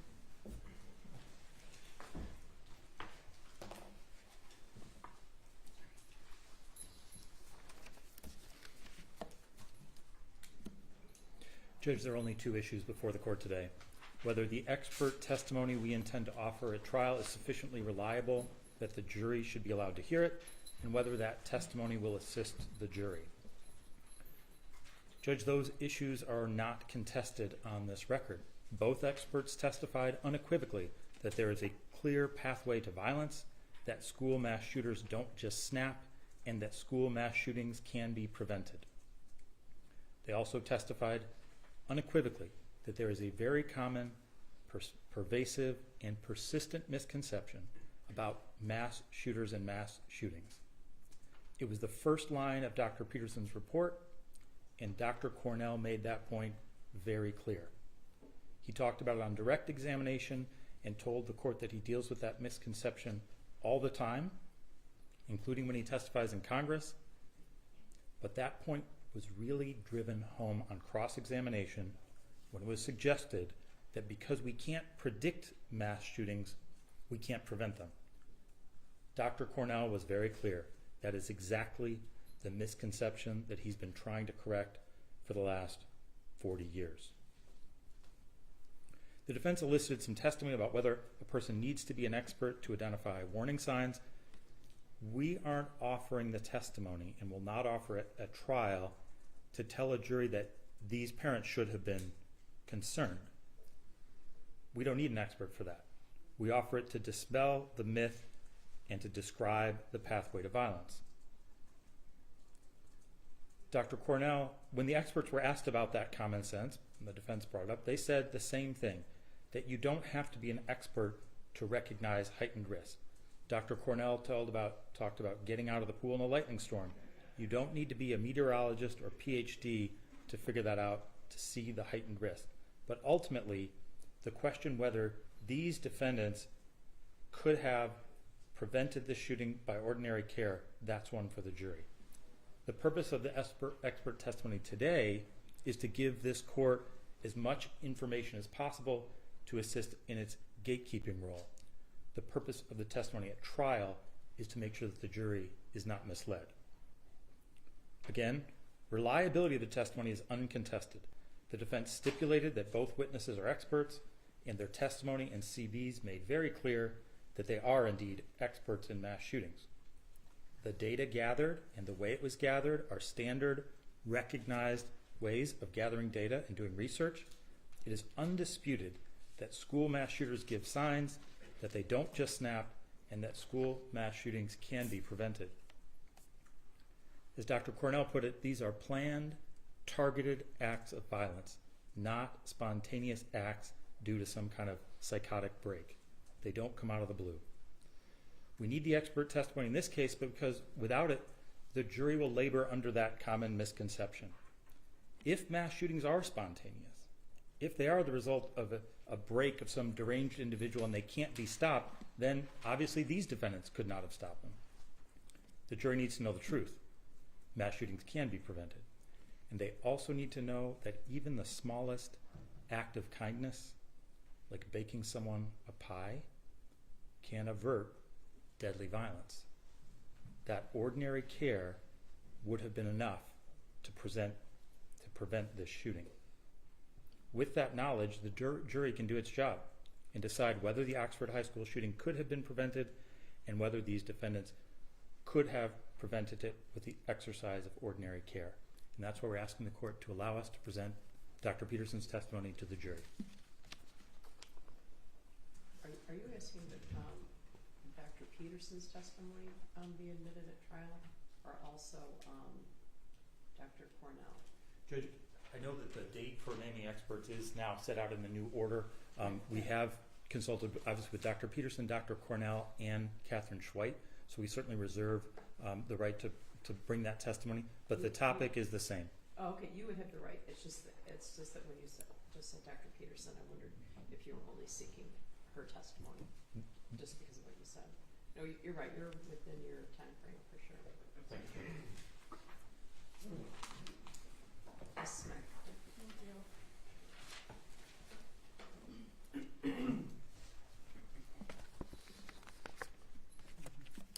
Your Honor, there's absolutely a lot we can agree on here, and the defense has not disputed that Dr. Cornell and Dr. Peterson are qualified experts in mass shootings.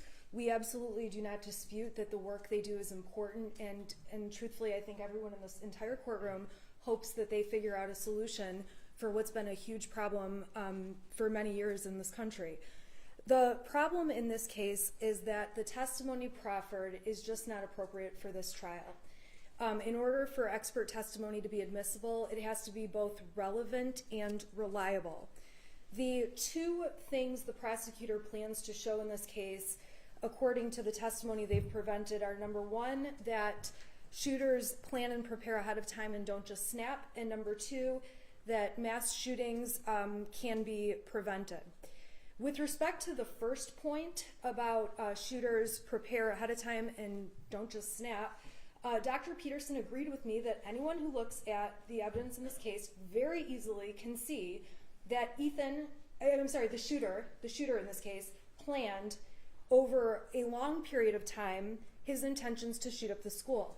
Okay, well, their concern is that you're going to argue to the jury that he just snapped, and they're saying that's inappropriate or unfair. I think that's what their position is. Your Honor, we would stipulate that we're not going to argue that he just snapped. The defense saying that these parents were surprised and caught off guard is not the same as saying Ethan snapped.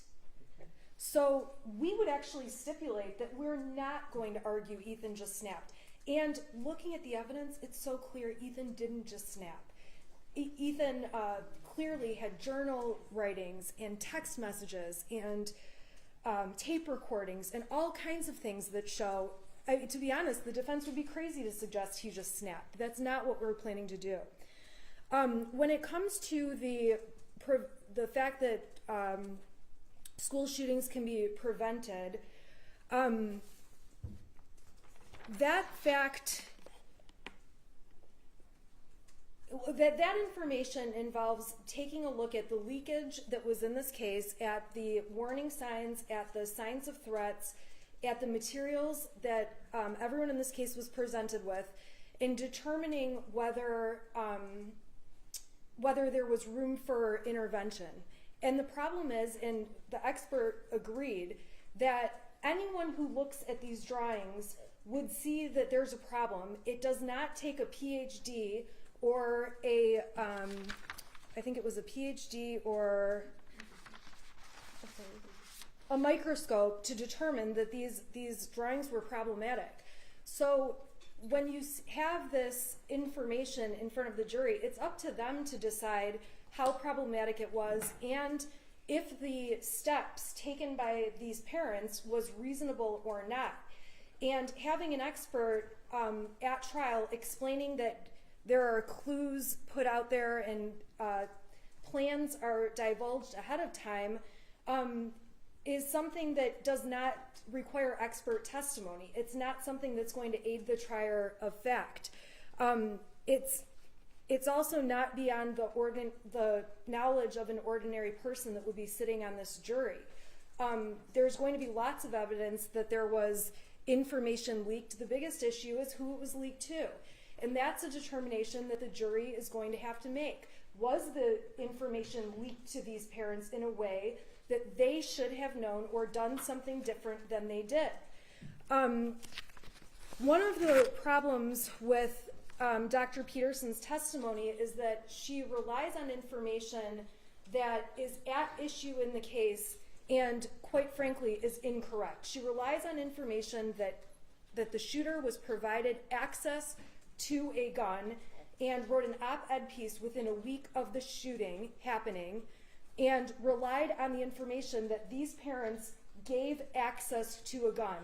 The access to a gun is going to be a highly contested issue at trial, and Dr. Peterson relying on that information is only in an effort to get the jury to believe it's true, because the expert is saying it and relying on it in her opinions, and that can't happen. So part of the problem is that in addition to this information being irrelevant to decide if it's gross negligence for Jennifer and James Crumbley, it's also invading the very job that this jury has to do. And this is not a case where we're talking about drug levels in blood and breathalyzer and scientific, difficult concepts to understand, blood spatter patterns, ballistics, things like that that would be outside the knowledge of a jury. This is a case where it's really simple. There's a series of events that takes place over a year leading up to a day where a school shooting takes place. There's a meeting at the school that the parents attended. There's 911 calls. There's a day that a gun is purchased. There's just a series of events. Those series of events do not take an expert to explain what happened. And explaining what happened is something that this jury is going to have to reach a conclusion on. But there's absolutely nothing about the evidence that's going to be presented that requires expert testimony to sort any part of that out. And if this court does find that it's relevant or relevant for this case and is inclined to let the experts testify, there are problems under MRE 702 and Daubert that would require it to be excluded because of the reliability on the evidence. Dr. Richard Leo, in the Kowalski case, which we cited in our brief, had a very similar database about false confessions as Dr. Peterson's database about mass shooters. The problems that occurred in Dr. Leo's case are the same as what occur in this case and make it not reliable. And we briefed that out in our memorandum about today's hearing. And the problem is that the information is not reliable enough to meet the threshold that you would need to have it be admissible at a trial. We're not trying to say that the database is bad or not useful, and obviously there's more work to be done on it, and they're continuing to do work on it at all times. But in this case, whatever the database says about who's in it is completely irrelevant to the facts that need to be decided in this case, which is about gross negligence of Jennifer and James. It doesn't matter if that database shows parents had substance abuse issues and other things. All of that information is irrelevant to what happened with the shooter in this specific case.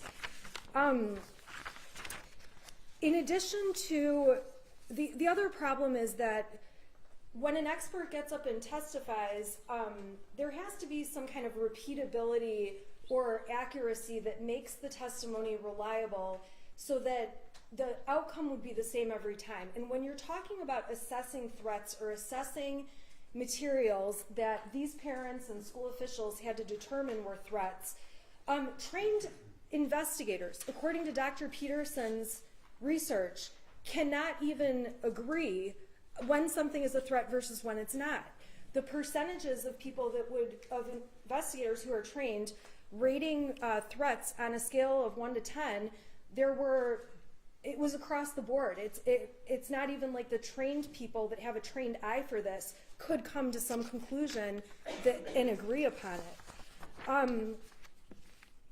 it. There's absolutely no question. There's no profile about a mass shooter. You can't tell who's going to be a mass shooter. You can't predict a mass shooting. Profile evidence would not be allowed in a trial anyway. The problem is that the expert testimony in this case is really a veiled attempt to get in impermissible testimony. It's really an attempt to get in that James and Jennifer acted with gross negligence in what they did and what they failed to do. And that really is a question that has to solely go to the jury. When an expert gets up and testifies about the many issues of leakage in the case and the many opportunities to prevent anything further from happening prior to the shooting, and that mass shooters exhibit leakage and this case has a lot of leakage, all it is signaling to the jury is that these parents are guilty of being grossly negligent, and that is a conclusion the jury has to reach for itself and cannot be made by an expert. So, Your Honor, for the reason that there's problems, particularly with the relevancy, the issue that it will not aid the trier of fact, and the issue that it invades the scope of the jury, we'd ask that you not allow the testimony. And then, in addition, there's issues with the reliability if the court's analysis goes beyond the relevancy issue. Anything? Yes, Your Honor. No, do you want to go before? Very briefly, Judge, if I Okay. could. Very briefly. I didn't know if he wanted to comment on it. Your Honor, Ms. Smith covered the majority of what we discussed and what we were going to argue in our closing. However, there's one matter that I wanted to clarify for the court.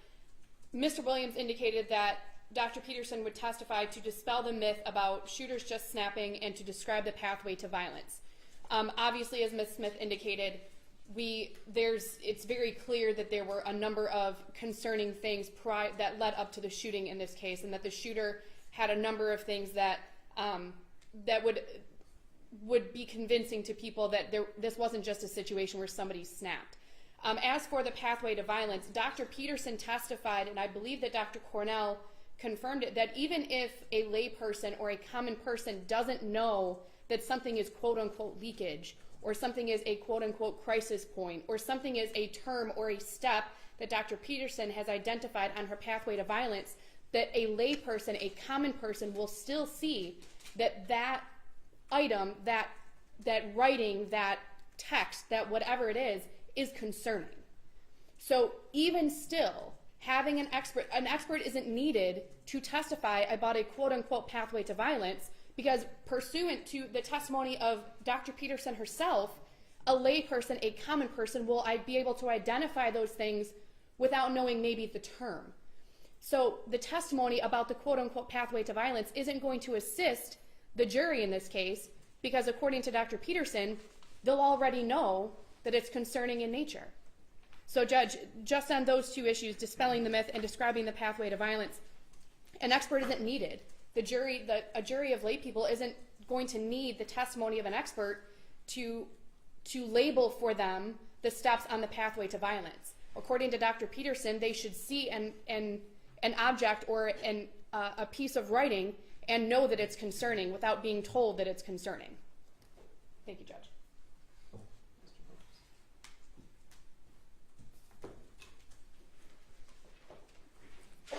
Judge, there are really two major problems. One is the defense is going to argue to the jury that these defendants could not have predicted this, that other people could not have predicted this, that they're going to say, if anyone, the school counselor should have predicted it, that someone else should have, that no one could have, and therefore they aren't liable. And that's why the distinction between prediction and prevention is so important. We have to dispel the myth. The only two issues that are before the court, and that is whether the expert testimony we intend to offer is sufficiently reliable. That element is very clear, Judge. And the only argument they've made, they didn't present an expert, they really didn't make any inroads on why the expert testimony we offered was not reliable, why the data was not reliable. They cite the Kowalski case. Judge, that case is not at all comparable. Dr. Leo in that case studied confessions that he already thought to be false. In this case, Dr. Peterson studied every single mass shooting since 1966. These are not similar cases. Ultimately, though, Judge, it doesn't, well, I want to point out, the experts in this case, we're not going to offer them or ask them to testify to say what these defendants did or didn't do or should not have done. That's not their role. They're only there to dispel the myth. And ultimately, it doesn't matter whether the defense directly or indirectly makes the argument that the shooter just snapped, because as you hear the experts say, it is a pervasive myth. The jury, like everyone else, has this misconception. Every time, Judge, there's another shooting, now I've educated myself, I've learned through this case, and I read the newspaper, and there's always someone who says there were no signs. And every time, it turns out to be wrong. There are signs, and the jury needs to hear that and understand people don't just snap so that they can evaluate whether these defendants, in fact, could have prevented this shooting. All right, I'm going to issue a written opinion. I'm hopeful that it'll be within a week to 10 days, I hope. You're all in receipt of my scheduling order, right? So the trial date is January 17th at 8:30 in the morning. And I think you got the other dates. I'm hoping to move as quickly as possible. I think I would like to set up a Zoom with all the lawyers at some point in the next 3 to 4 weeks. I had a meeting with court administration as well as the Sheriff's Department to talk about the mechanics of doing this trial, which will be great, as you can imagine. So we'll set that up in the coming weeks. All right? Yes, sir.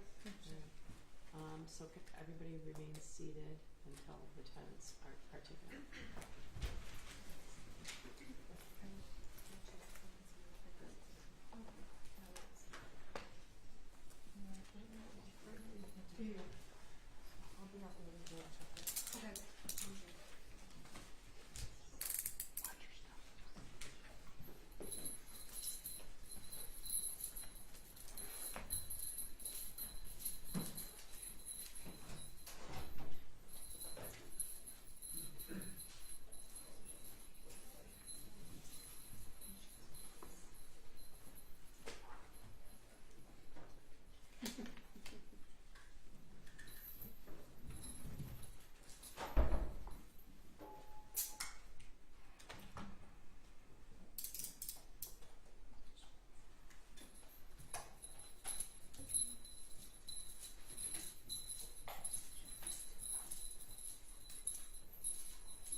Thank you, Judge. Thank you, Your Honor.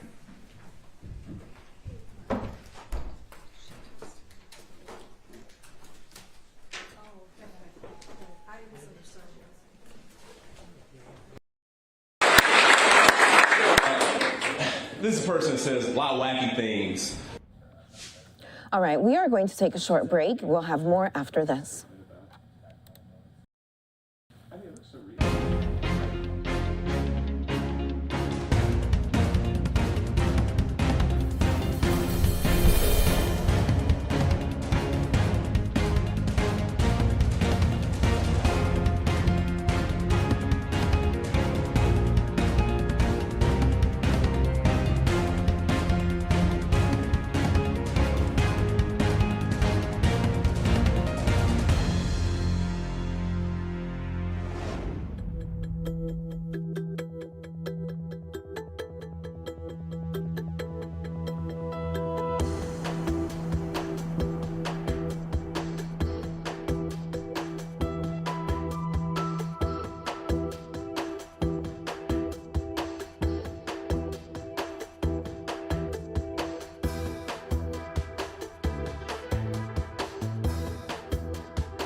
And welcome back here to Live Now from Fox. Well, Elon Musk has officially taken over Twitter, and he has reportedly fired some of the top executives. Now, moments ago, our sister station spoke with some people who were actually cleaning out their desks. Here is what they had to say. The entire team got laid off. Your entire yeah, team? How data many people? engineering. 30. 30 people in Yeah. data engineering? Data engineering. Excuse me, One of the data engineering teams. Sorry, can you just explain what exactly your job was here, and did you get let go this morning, last night? I just got let go. I'm a data engineer. We've been having a lot of problems, and apparently Elon just came in and pulled the plug on the whole team. How are you feeling? Terrible. I feel really bad. I feel really shitty. How were you let go? My director came by in person and did it, which I did appreciate, but it was definitely, yeah, it was to a group of us. How long have you worked at Twitter? 6 years. And what's your opinion on Elon Musk in general and what he's doing here? I mean, I own a Tesla, and I don't know how I'm going to make the car payments now. Like, I generally respect Elon Musk. Obviously, some of the stuff he said lately is concerning to me, but yeah. Now I'm really worried. I'm really worried. It's really the culture shift. There's a lot of people that were leaders and, you know, things like diversity, equity, and inclusion. I know those people are going. It's going to be a different Twitter in a week. Elon Musk has spoken a lot about making the platform more free speech, in his own words. What do you make of that? What do you think Twitter will look like? I mean, if free speech is, you know, Nazis saying that, you know, trans women shouldn't, you know, use women's locker rooms, then awesome. I guess mission accomplished. We'll see. Listen, I got to touch base with my husband and wife. I got to get out of here, all right? Thank you, guys. What's your name? Sorry. Daniel. Thank you. Your last name? What's your surname?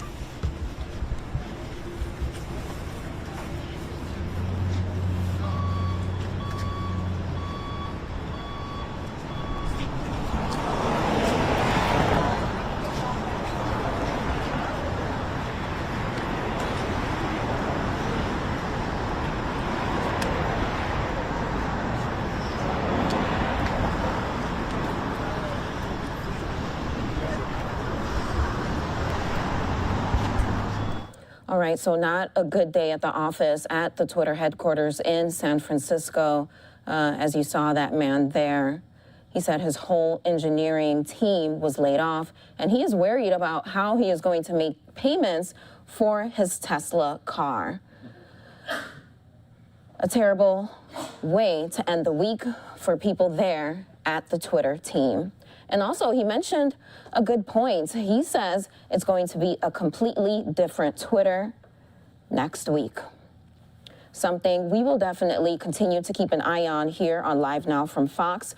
We also actually spoke with an expert regarding this, and we will bring you that interview a little later today. Meantime, we want to keep things moving here on Live Now from Fox. It has certainly been a busy morning. With less than 2 weeks left to the midterm elections, a number of campaign rallies have been taking place today, including in the state of Wisconsin. It is expected to be a tight race for the Senate seat between Mandela Barnes and incumbent Ron Johnson. A campaign rally just ended moments ago for Mandela Barnes, and Pete Buttigieg, the Secretary of Transportation, is there campaigning for him. Let's go to those remarks here on Live Now from Fox. We're fighting against us, not the people who are working to make our lives harder, but the people who are going to stand up and say enough is enough.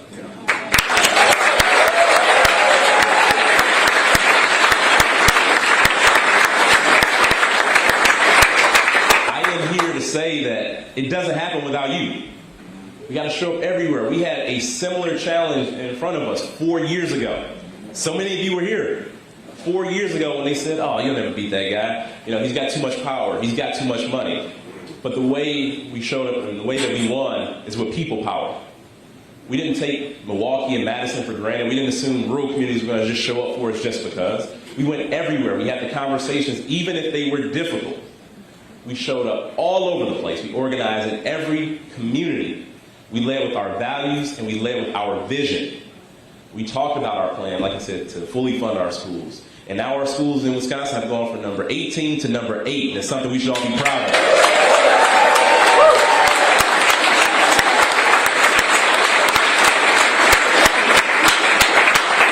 We talked about actually embracing science. And for the first time, our state has a clean power plan to get us to 100% renewable energy.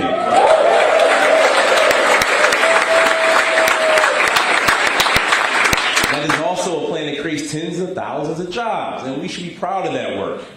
And now, I believe in a future where higher education is affordable. I believe in a future where people don't have to struggle to get ahead even if they work 40 hours a week. People shouldn't have to work 2-3 jobs to put food on the table. That's far too much. We're asking far too much from people and getting far too little from it. And when I look around, even though challenging times are on the horizon, even though challenging times are here, I do see hope, I see optimism, especially when I see the young folks who are ready, the people who are fired up like never before.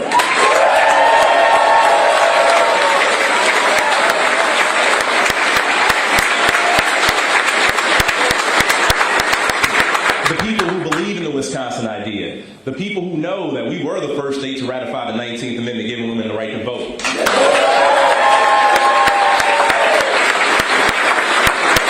We should all be proud of the fact that we're a state that advances the cause of women's rights, not a state that takes them away. The fact that we were the first state to declare the Fugitive Slave Act unconstitutional.